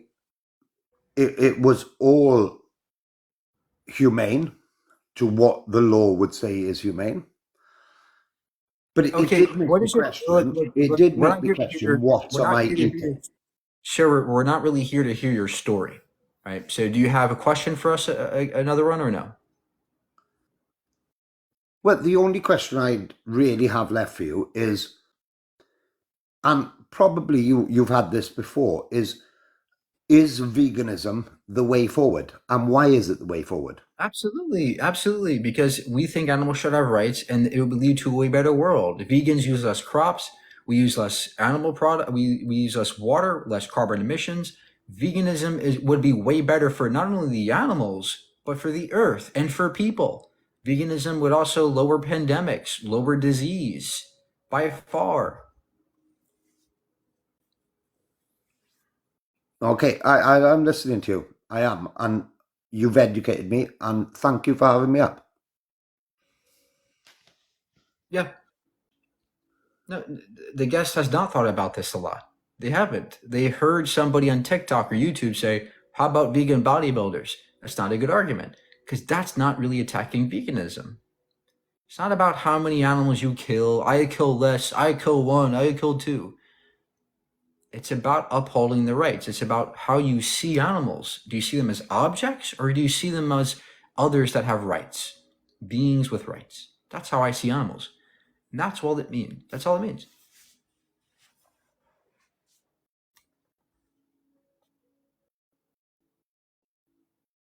I work in a slaughterhouse, bolt to the head. Oh, but you would never say that to a person.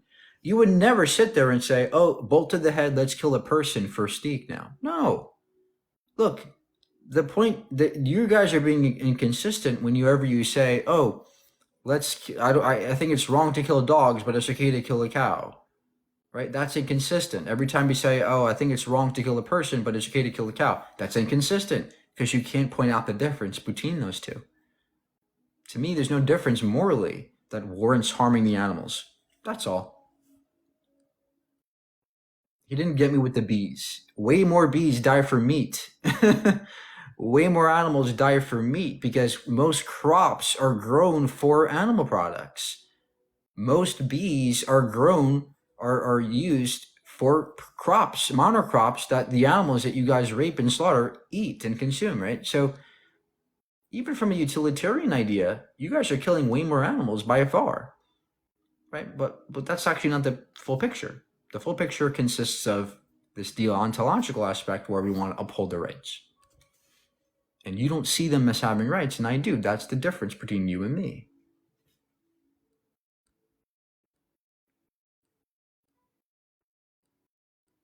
I don't see how this is so difficult for people to. I wish you were respectful to your guests.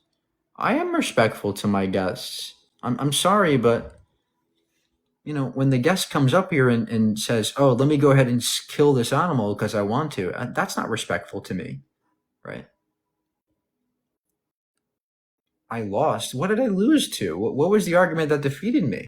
Right? He was attacking veganism. Hi. Hello? I have a question. What do you think about the simulation theory? What's your thoughts on that? I don't think there's anything different between a simulation and a universe. There's no difference to me. So simulation to me is nonsense. It's just another way of saying the universe.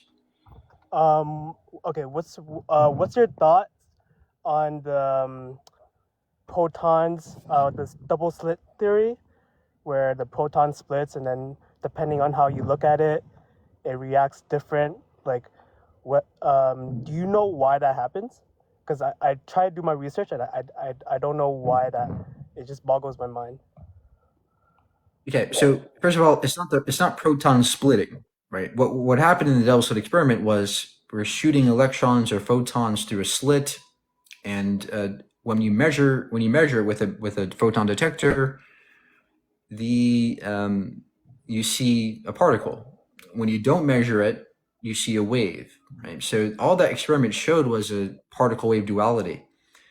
In other words, particles can behave as waves and particles. Now, it doesn't. So now people tend to think of this as, oh, if you see it, it changes. No, it's not about seeing it with your eye or observing it with your consciousness. It has nothing to do with consciousness. It has to do with any kind of interaction. Now, what explains this? What could be happening here? Well, some people think, like Sean Carroll, it's entanglement. Perhaps when you measure the photon, you become entangled with it.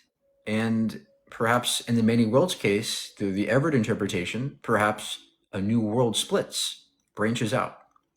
And the particle that you're observing really exists in superposition. In other words, it really, all the different states of it as a particle in a wave, they all exist at the same time. It's just that you become entangled with one of those worlds in which you see a particle when you observe it. Does that make sense? So does that mean you believe that there might be more universes possible? Yeah, there's actually growing evidence that the many worlds is actually probably correct. Okay. Yeah. So does that have anything to do with string theory with multiple dimensions? Does that have to do with something like that? No. Look, and by the way, saying universe is not a really good term. I would say world. It's not really a universe. It's just like, I don't know how to explain it, but it's not an entire universe with space and time. It's just like a world in which you exist. That's kind of close to you. It exists, but it's just you don't have access to it. Okay. Would it be in another dimension? Yeah. I guess you can say it's another dimension or something. But yeah, there's a lot to learn about that stuff. We don't really know. A lot to learn about that stuff. We don't really know. Sorry, I got disconnected. So. A lot to learn about that stuff. We don't really know. Sorry, I got disconnected. Come back when you're ready.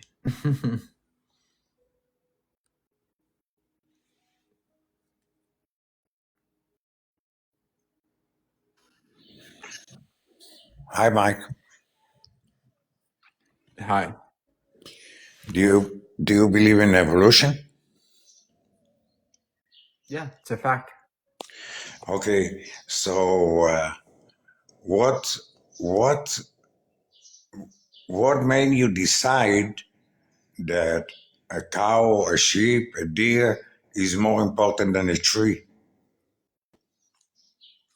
Sentience. They're not. Tree is not sentient. A cow is sentient.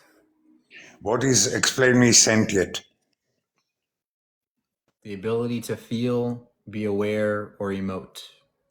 So we know now through science that trees communicate.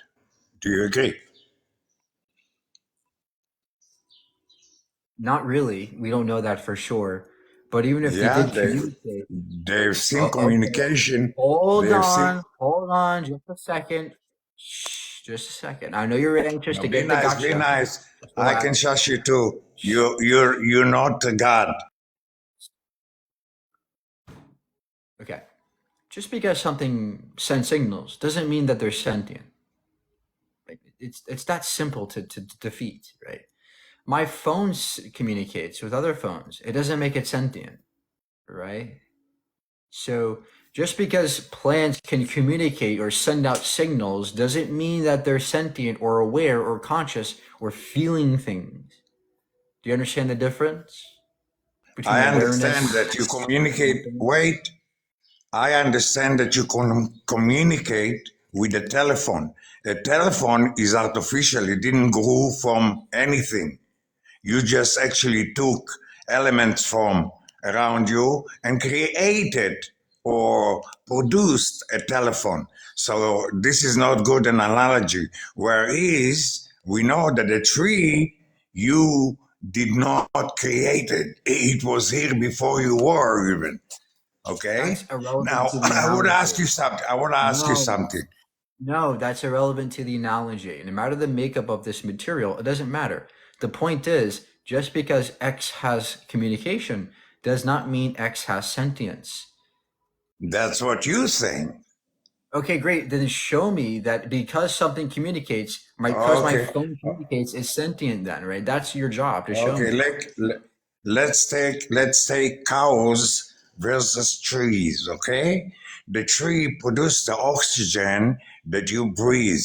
Well, the cows, when they have to go to where they have to go to poop, they actually do the opposite of your oxygen that you're breathing. So if you look at it, actually you gotta protect the trees and not the cow. Yeah, that's an argument for veganism because vegans kill less trees. What? Vegans kill less trees because guess how many trees you have to destroy for your animal farms? Why? 75% of trees. Who gave you the right? 75%. Who gave you the right to kill Please trees? take Why the you don't goddamn make time, everything from? sir. Wait. Why you build a house? Why you allow people to build a house from wood where they can build it from really We that have to has no live, sir. We sentient the have to block? live because we have to live somewhere, sir. That's okay to build a Well, house. okay. So you can The build point from is, blocks. You don't have to build from trees. well, I'm sorry, sir. Killing a tree is okay to me. There's nothing wrong with killing a fucking tree. Your point Of was that course, you have to protect because the tree. you decided that you're God and you'll All right. decide who will. Your point was that we have to protect the trees. And my point was, yeah, I agree we should protect trees. Vegans do that better.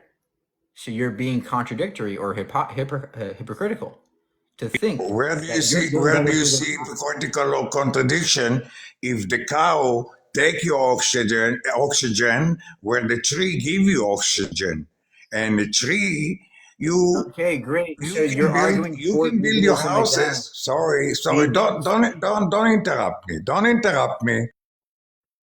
vegans kill or are not going to breed so many cows. We're against having so many damn cows. You are somehow Well, for it because you want to breed them into cows existence. don't need you to breed them. They can breed. Stop. Please and listen, please. Listen. Why you don't listen? I Listen, talk. please. You have to listen to me, sir. You have to listen to get the argument. I Okay? listen. You don't listen to me.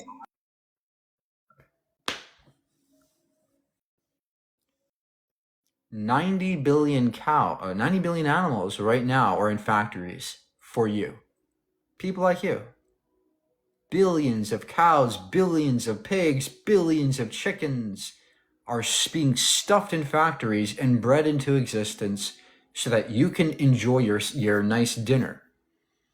The problem is, this is a continuous cycle of breeding these cows into existence. That's why animal farming consists about 14 to 15% of all greenhouse gas emissions. So if you're so pro-environment, go vegan. Because vegans are better for the environment, better for the animals, better for the trees, and better for everything around you. Literally, there's nothing veganism is bad for. Period. And if you would just listen and hear me out about this, you would understand. But of course, you have to go, whoa, whoa. You guys are, look, I understand that you guys want the gotcha. I understand you see a vegan, you're like, oh, he's a vegan? Let me get a gotcha. Right? Let me come up there and beat him. The problem is I've thought this shit through before, okay? I know what the fuck I'm talking about, and the sources back me up. So before you come up with a gotcha, recognize that it's a shitty gotcha. It's not even a gotcha. It's more like, oh, I got myself. Okay. One last victim. Hey Mike, how you doing? Great. So my question is about the movie Interstellar, right? So you know how Cooper went in the Tesseract, right? And he tried to change the time, but he couldn't. I saw him, he hit the book and the book fell. My question is, could you scientifically like could he create an alternate timeline where he changed the past and then, there are two futures, right? No. No? No, Cooper never went into the past in the movie. Time travel to the past never happened, and that was the entire point of the movie. You can't go back into the past and change it. However, what Cooper did do was take advantage of something called a world line loop. There's essentially a time-like curve in the Tesseract that the aliens created for him, such that he could. There was a specific time that they stuck him in, and he was able to be in a loop, affect the Okay. watch, and then come back out, but never change the past again. It was a loop that he was stuck in eternally, like a cycle. It's really strange. It's really stretching like physics and relativity, but it's all hypothetical. So it's based So on he never facts. really went back in time. It's just that he was stuck in this little time loop in the Tesseract, such that he was able to gravitationally affect a watch through time, but he was Okay. never able to go back in time, just affect it gravitationally. Does that make sense? That makes perfect sense. Gravitationally. Okay, that's what makes sense. Okay. Yeah, I also because want to let you know. Oh, go ahead. Go ahead. gravity can travel between dimensions and between dimensions, and they're called branes. There could be a higher dimensional space. Gravitational waves can traverse all dimensions, so even time. Is that proven? So it's it's not proven, but it's hypothetical, right? It's mathematically sound, mathematically valid. But yeah, that's the point. Okay, so there's no such thing as an alternate timeline. Well, there could be, but we wouldn't be able to go back into our own timeline, right? Perhaps a wormhole opens up. Perhaps, if you go through a wormhole, you end up in another timeline, perhaps. But that very difficult to comprehend. Okay, okay. That was I not what the movie also suggested. okay, okay. Thank you for that. Thank you for that. I also want to let you know that I went on Q-Top's live and he kicked me out because I said the world was round. Yeah, I don't care about that guy. All right, take care, Mike. Thank you.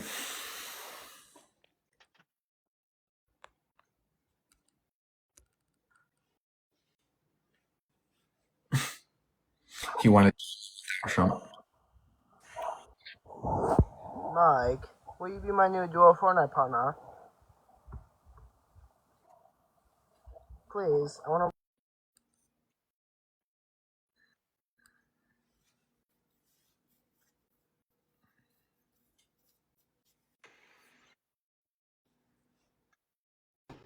Can you hear me? Hi, how are you? Hi, I'm good. How are Yeah, you? Hey, so I just had good. a question about like time and relativity and stuff. Like I know that time is relative to us, like if there were no minds around, there wouldn't be time, the concept of time, right?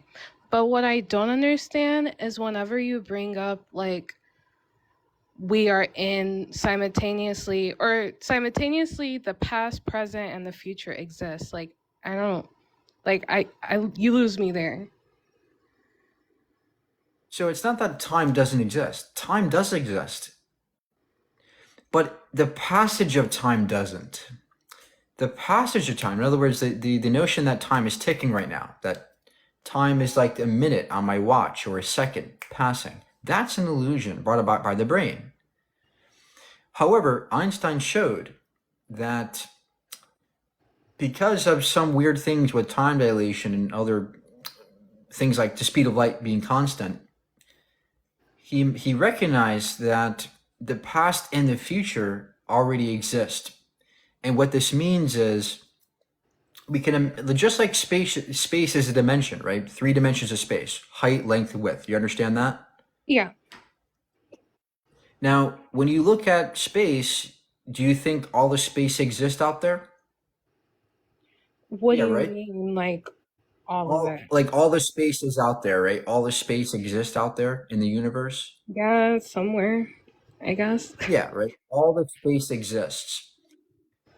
Now, Einstein showed that just like space is a dimension of the universe, so is time. So we can treat time like space. In other words, in 4 dimensions, time is just another dimension of space and time, which means that just like all the space is out there, so is all of time. Our past, what we call the past, what we call the future, is already there. And imagine it all in this block. Now, we can't imagine 4 dimensions. It's impossible. We live in 3 dimensions and we only see 3 dimensions. We see time as the ticking of a clock. But from a higher dimensional perspective, from a 4D perspective, all of time exists. Because that's what Interstellar was talking about when it said we treat time like a physical dimension. Because from our understanding, we don't see time as a dimension. We don't see it anywhere in physical space.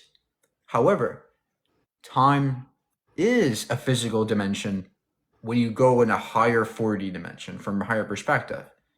That's what Einstein showed with relativity. Does that make sense? So with time then, so I do the definitions of time like change, like the way we think of the way time passes on a clock in comparison to time as a dimension. Like, is there a difference? The point is that there is no tick of the clock. That is an illusion brought about by the brain. In other words, there's something weird about the brain and our bodies that give rise to this notion that there's a passage of time. That is a weird emergent phenomenon that we don't really understand. Einstein showed that there's something deeper happening here, and that it's time as a dimension exists. Time passing, the passage of time, that is an illusion. Does that make sense? Right. Yeah, that makes more sense to me because I don't know, it's confusing. Also, off topic question. Have you watched Baby Reindeer on Netflix? No. You look a lot like the main character, Richard Gadd, if you want to look it up. I don't know. I saw him and he reminded me of you. All right, thank you. I hope that's a compliment or It okay. is. It is. He's not bad looking, I promise. Okay, thank you. One last victim. Stop flirting with Mike.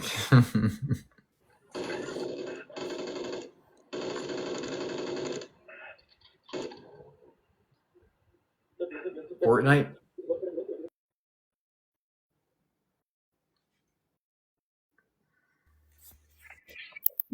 Hello.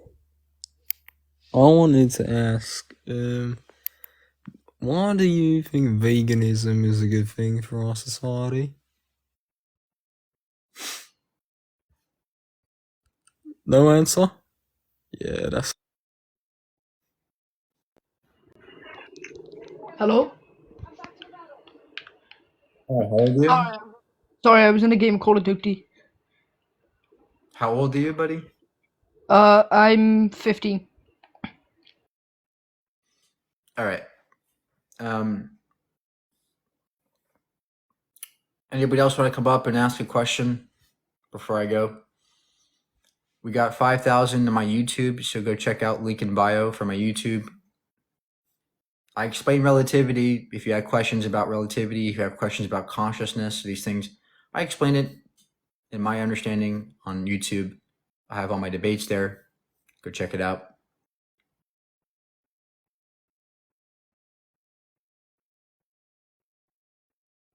How many Victoria Royals you got? I got a lot. I'm like level 50. I just started like last week.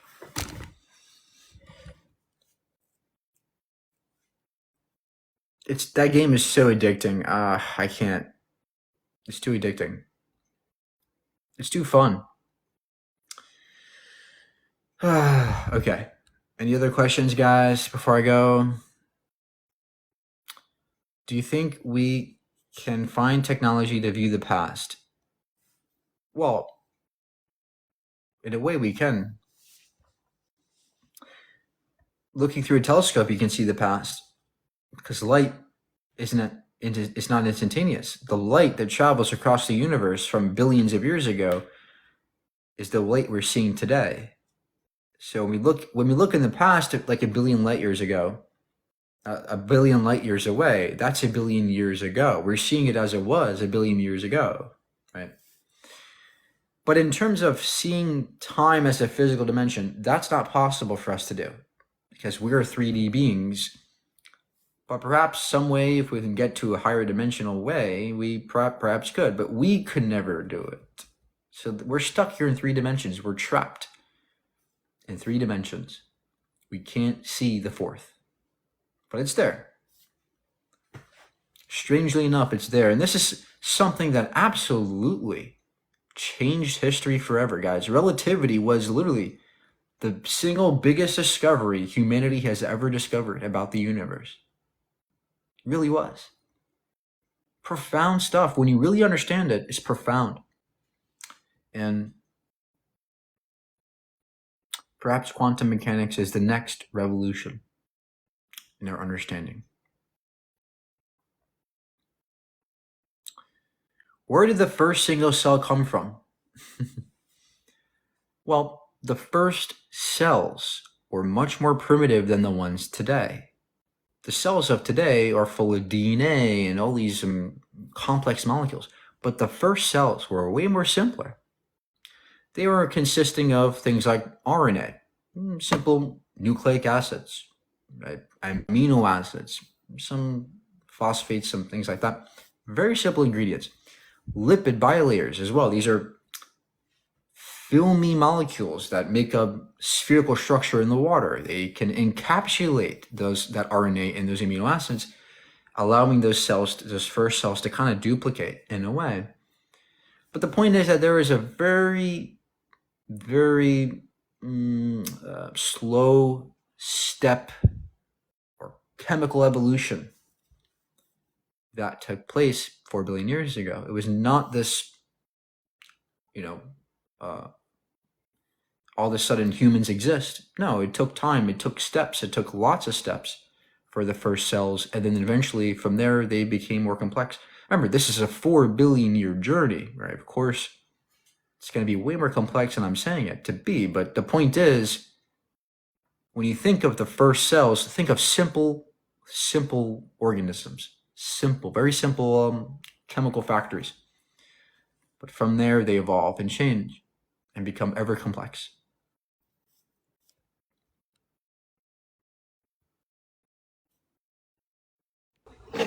Hello. Just a quick question. What do you think about the universe's essence not being exactly identical to its existence? I don't know what that means. So, like, because I've heard you try to refute the argument for motion, and you just appeal to a B theory of time. But even if you appeal to the most radical B theory of time, or even the most radical view that no change exists at all, you'd still have to explain the non-identical relationship between the universe's essence, or what it is, and its existence, which is that it is. Right? So, like, hold on, let me ask you a question. Do you think it's possible that the universe could have had one edge, no edges, two edges, or one edge on the other side? So, like, in terms of always existed, okay. So infinitely existed in both ways. That would be no edges, right? It's finite, so there's two edges, right? There's a beginning and an end, right? Or one edge, so it's infinite in one direction, but not infinite. I don't know.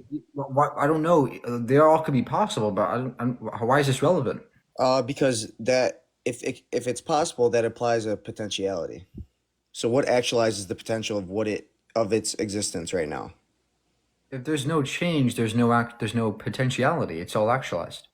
Well, you just told me that the universe could have been something else, right? So what?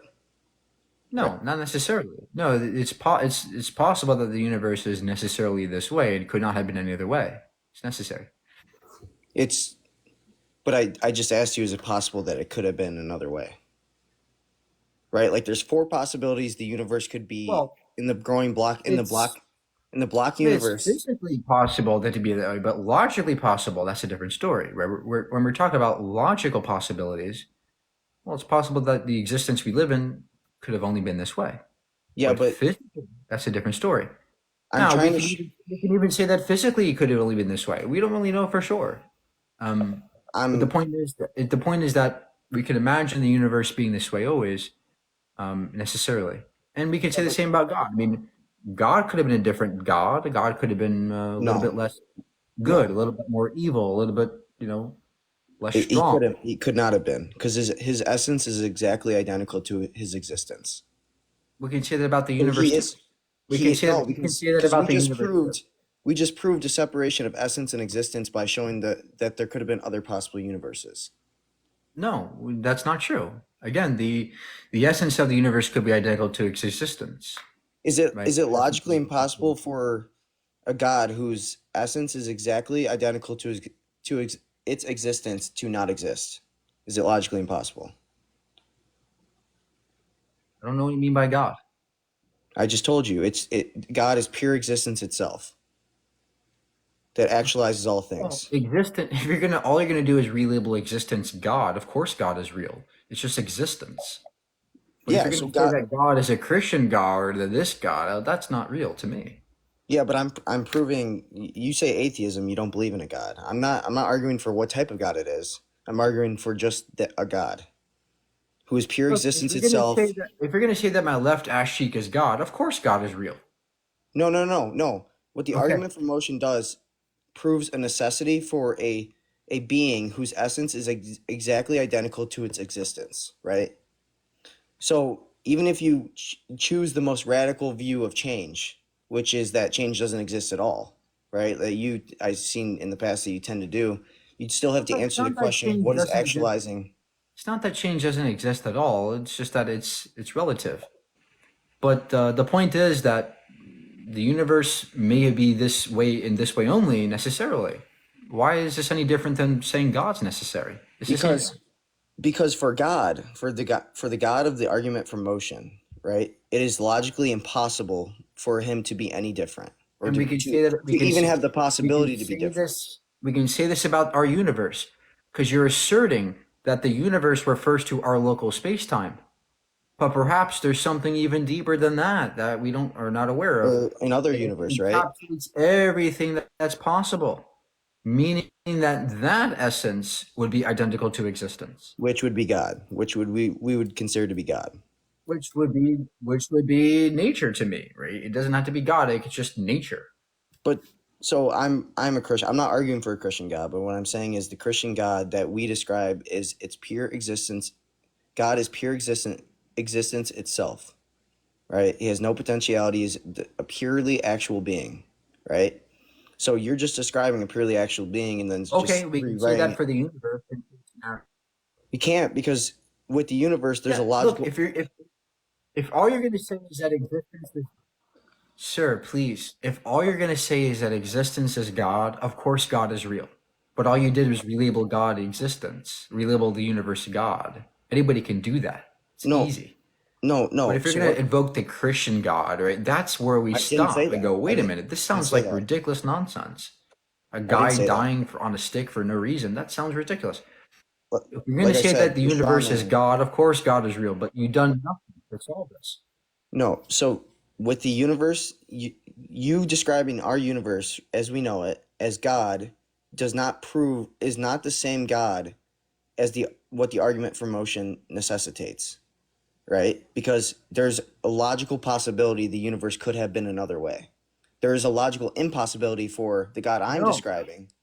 No, it's possible that the universe, the totality of all, is logically necessary. No, because I just proved it. Is it logically impossible for the universe to have, or is it logically impossible for is it logically possible for the universe to have zero edges, one edge, or two edges? You're talking about our local universe, not the totality of all. Okay, yeah. So say there's another universe. What then? You just get back into the infinite regress. No, because my definition of universe invokes all of existence, the totality of all, and that would be logically necessary. Is it possible that our universe did not exist? Within this logical necessity, there are these possible worlds. But that logical necessity encapsulates all those things such that it is this way necessarily, encapsulating all those possibilities. That's the point. And this is what you're doing with God and what we can do with nature. All you're saying is that there's something outside of our universe as we know it that isn't necessary, right? That you're just labeling as a universe, as another universe maybe, or nature. No, it's not another universe. It is the totality of the universe. That Our is- local space-time is just another local bubble. So is it pure? Is this thing pure existence itself? Yeah. Okay, This would be a quantum state, for example. It encapsulates all of existence. It's the totality of all. It's just a one quantum state that's eternally existing. What would be an example of a quantum state? Well, quantum state is a mathematical embodiment of all possible quantum states. Okay, so are quantum states, do they involve things that are necessary? The quantum state itself would be necessary. That would encapsulate all of existence. But all fields, all particles, everything will be encapsulated by this one quantum state. But you're just saying how we describe the behaviors of all things that exist, right? You're not saying why those things exist. Well, nobody said anything about the why. I mean, we can ask the why about God. Why does God exist? But that's the whole point of the argument for motion. It's what is actualizing everything's existence. Nothing. Continually. There's no such thing as actualizing all of existence. It already is actualized in this quantum state, right? That's the point that you're not understanding. Because there's no change, we don't have to go back in time to a first actualizer. We can just say everything already is actualized. Hence, you don't need one thing to do it. You're basically using a mathematical description of how things behave to encapsulate all of existence. Yeah. That's what's logically necessary. all the math, the thing with quantum mechanics, like the quantum state, right?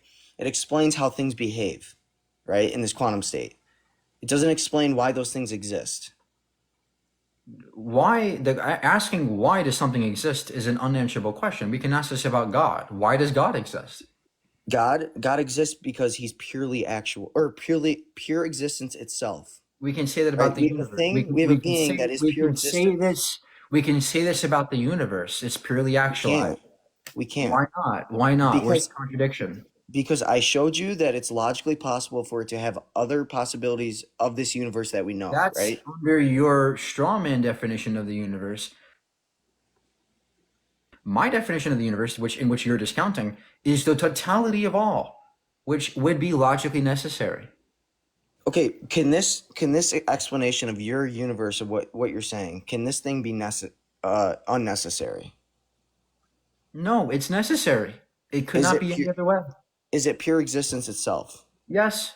Okay, so it's pure existence itself, right? Yes. It's this thing that is pure existence itself. It's necessary, correct? Yep. That's exactly what I argue God to be. But he didn't And die every for. Christian on earth argues God to be. No, because you think Every God died on a Christian, stick. Muslim.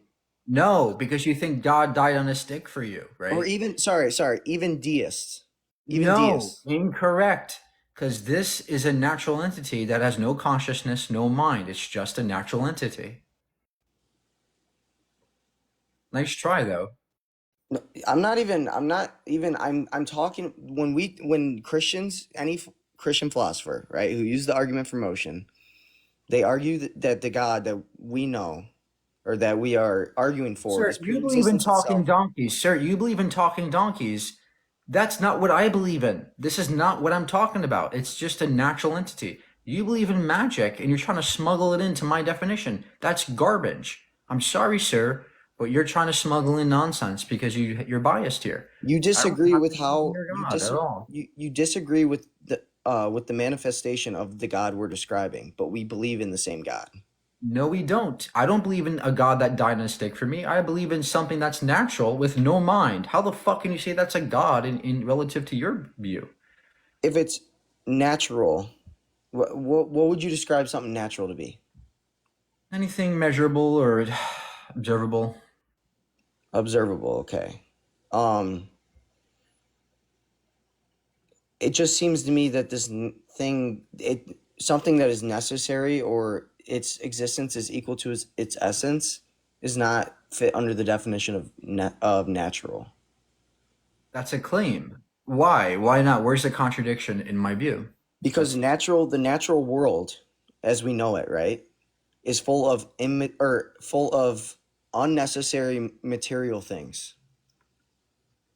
Well, I don't have to take that position. I could be necessitarian and say that everything is necessary. Okay, if it's necessary, how could there be? You know what a necessitarian is? Necessitarian. No, I don't know. If it's necessary, how can there be It means other everything, logical and possibilities? it tells us that everything is necessary and that nothing could have been another way, right? Everything is entailed already. Everything's already actualized. And this is a very consistent view. I don't see a contradiction there. Well, so say this universe, if it's full of unnecessary things, why would it follow that this I don't universe is believe that. necessary? I don't believe it's full of unnecessary things. I think everything is necessary. Well, no, clearly not, because you said Nothing there's a could have been logical. another way. You said there's a logical possibility the universe could have been one edge, or there could be another No. universe. Again, no. So that's not logically possible. You're referring to a physical possibility. I'm referring to a logical possibility, in which logically speaking, No, I'm talking about logical possibility. of all the totality of all things could have, or only could have been this way. Now, we can even say this about physical possibilities. When you say that there are no other physical possibilities, but it's a side point. The point is that I think, under my view, I could say everything is necessary. Hence, we don't need God at all. There's no need for your kind of God. All we need is something natural. Okay, but in order for it to be necessary, there can be no other logical possibilities of that thing being something different. Right. Correct? Yeah, that applies to the natural state of our universe, to me. So if our universe, do you think it's logically possible our universe could have began to exist? No. No, not at all. What do you mean by our universe? Do you mean our local space-time? Yes, but not the universe in totality. What is this universe in totality? I don't get what you're saying. Is this like another universe? Like, what is this universe in totality? Could you explain that to me? All of existence. So you're just describing, say our universe is all of existence. Okay? Just look, what is your point here? You're trying to get a gotcha. It's not working here. I'm sorry. No, I'm showing you. What is your point? What is your point? I'm showing you that the universe as we know it, right? Or local space time, right? Yeah, you can nod your head, but I just undercut Okay, your what? What's your refutation of point? the What's argument your for point? motion. What's your But point? What's your my point? point is, there's logical possibilities our universe could have been different. Okay, you can say, oh, there's another universe that's actualizing this. You keep question begging my definition of the universe. It is not your definition. Do you know my definition of the universe, sir? So is your definition of the universe? Is You it don't know it. that?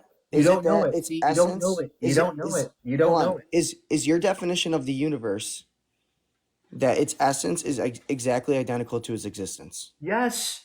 Okay, then we're talking about the same thing.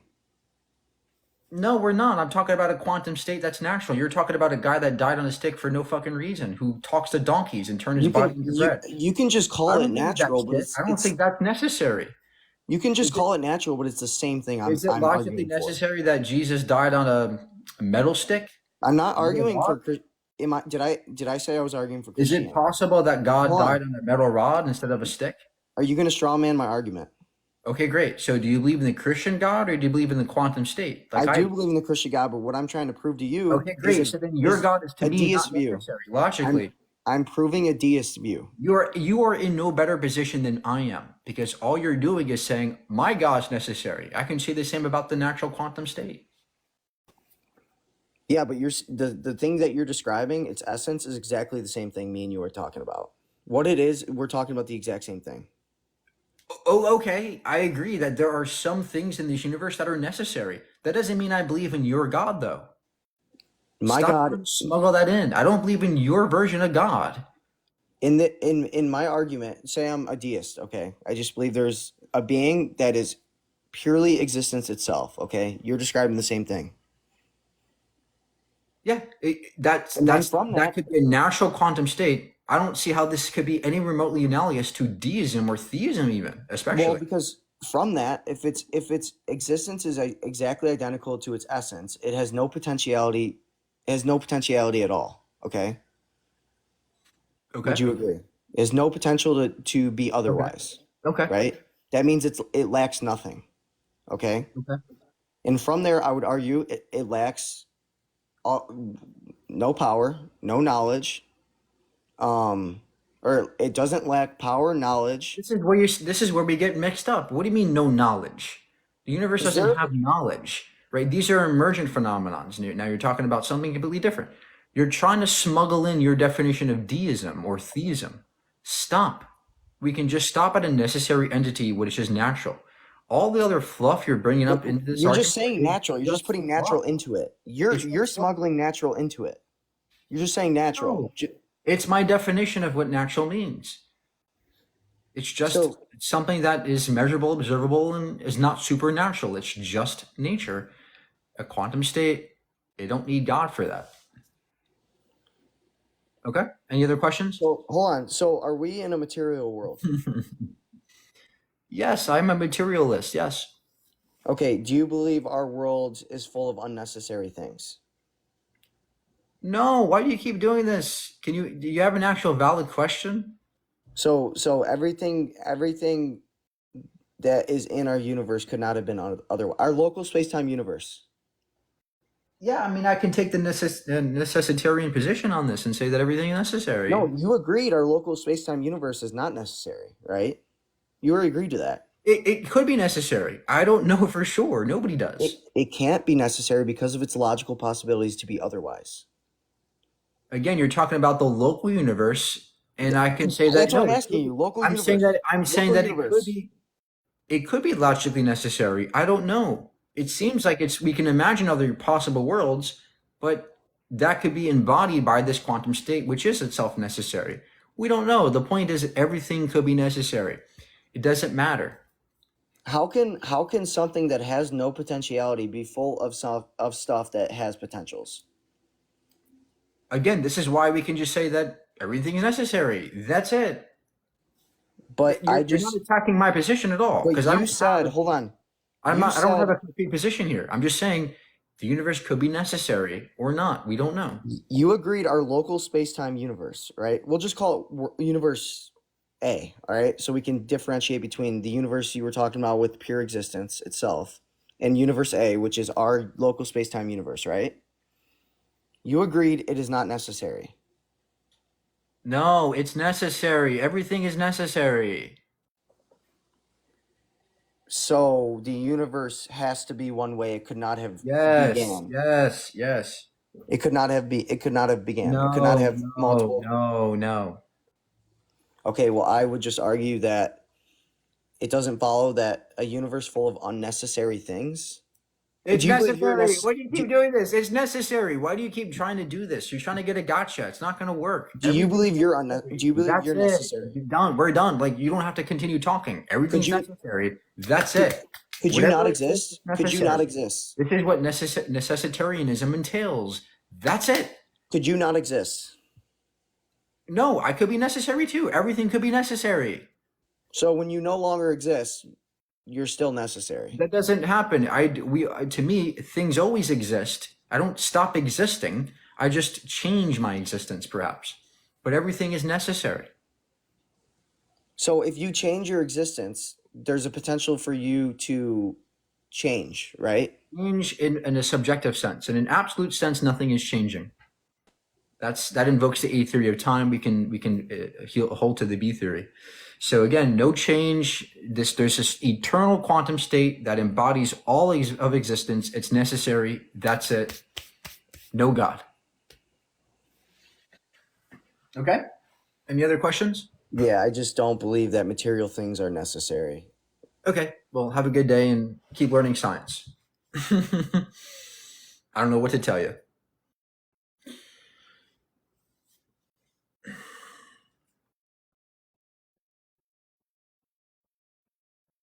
Mike Burgundy for president. Thank you.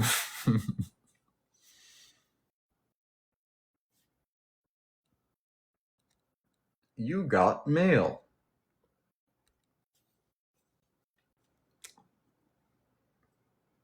What do I think about the Anunnaki?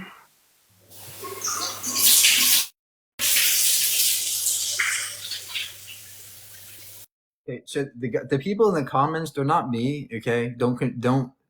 These guys in the comments are just my trolls. I don't know why. I got lots of fans. I guess they love me. They're not me though. Okay. Anyway, I think I'm done today, guys.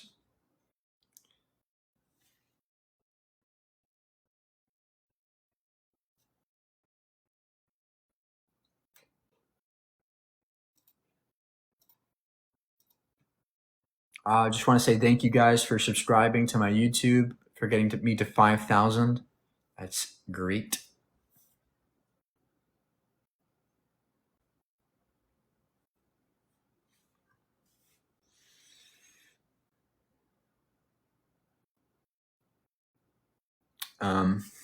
Yeah. So, hope you guys learned something today. Fortnite. Maybe one day we'll do a Fortnite live, but that's, to me, I don't like that.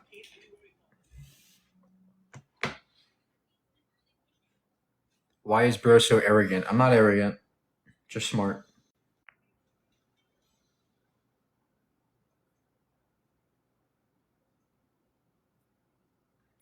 The Anunnakis, they're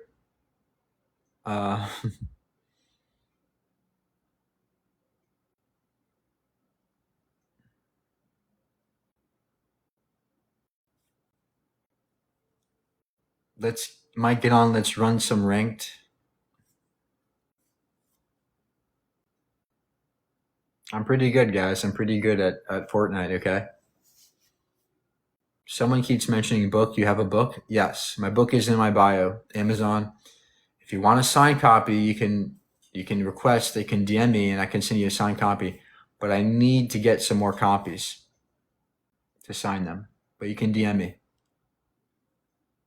It's going to cost you. I have to buy the books and sign them and ship it out to you. But yeah, just know it's not free.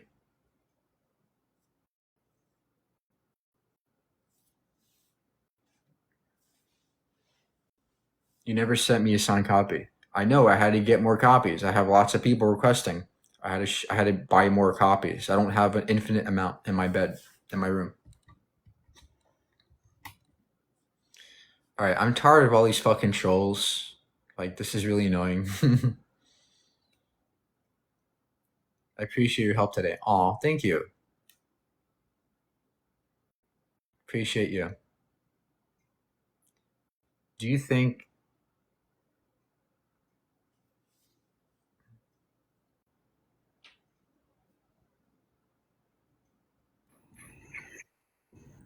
Hey Mike, what's up? Hey, how are you? I'm doing well. These comments are crazy, man. They're trolling you. By the way, thanks for making me mod. I'm not planning to really mute them, but like one of them, like he had a really offensive name. I actually blocked him, but I'm not gonna like, mute the other ones. I think they're funny. But the last guy, like his argument was so dumb. I'm like, my brain is blank. Actually, I think he learned his argument from Moshe. Moshe used to use that argument a lot of a necessary being. Yeah. I think they're all copying each other. And by the way, did you know, when I went and looked through that, Moshe actually took that argument from a Muslim philosopher known as Ibn Sina. It's actually Ibn Sina's argument. It's a Muslim philosopher's argument. Yeah, for sure. Yeah, and they all use the A lot of same thing. a lot of Islamic scholars and philosophers actually made up a lot of these theistic arguments. Yeah. The kind of spin-offs of like Aquinas and other Christian philosophers. But yeah. Yeah, they They're actually all like bad. what? They're all bad. They're actually really bad and they can be debunked, and they like it's a form of the extension of Greek arguments, of ancient Greek philosophers. Yeah. That's how I felt like it was. Yeah. And what did he say about the edges of the earth? I didn't understand. It was so He's dumb, saying maybe the universe could be different, but then I try to show him that no, the universe maybe could not have been different. Maybe it is necessary. It's not that hard to understand, but for them it's so hard. No, because it reminded me of the four corners of the earth in the Bible. I thought he was going to bring up that, I think the Bible is giving him ideas. Yeah. My heart, it says my heart is what? My heart is pounding right now. His heart is, she's got the Riz. Mike, stop giving her attention. No, I think Mike should not stop giving me attention. By the way, Mike, you actually have a Discord group, right? I joined your Discord group, but like you're not active. I got shit to do. I don't have time to play in Discord. Yeah, I mean, Discord is fun. I like it. I don't like it. Yeah, but like you have good materials though. Okay. Like you have good information there that you posted. Bible verses, like argument against Islam and things like that. Did you forget? I don't go on Discord. Sorry. Do you have a question? Me? Oh, no, Yeah, I just came I up. really want to go. I'm sorry. I want to go soon. But do you have a Oh, question? I'm sorry. Oh, okay, you can go. No, I just wanted to say hi. I thought you were gonna stay. It's fine. You can leave. Okay, bye. Bye. Have a good day. You too.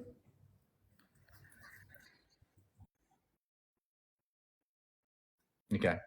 Bye, guys. I gotta go. I'm tired. I gotta play some Fortnite. Guys, sorry.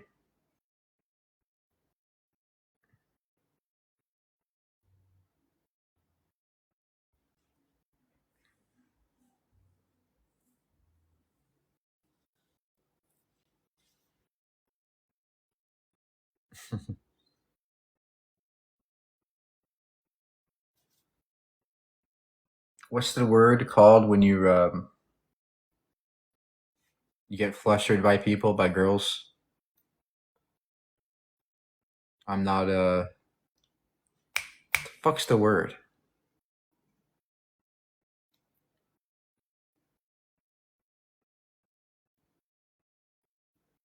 I'm not damn.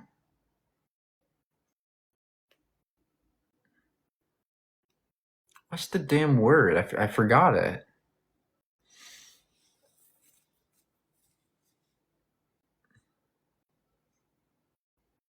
Thirsty, yeah, like kind of like thirsty. I'm not a the frick is the word?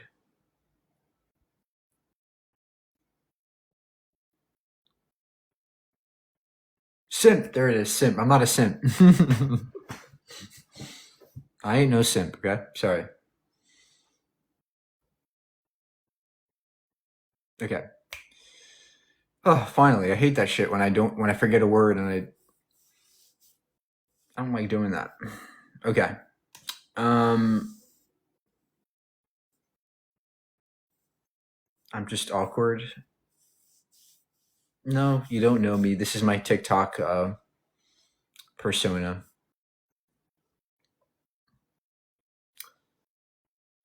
Yeah, so hope you guys enjoyed the new live, the new design. So new update, software update. Made it more easy to read and understand. I had to actually say I don't believe in God because people don't understand. You're a vegan hunter. Yeah, okay.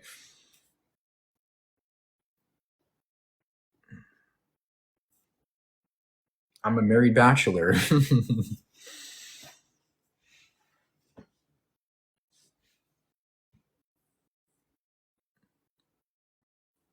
Anyway, bye guys. See you soon.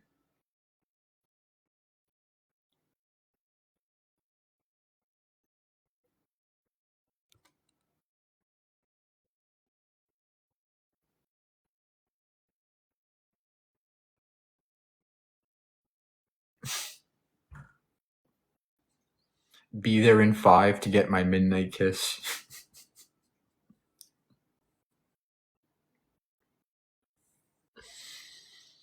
You guys are so weird.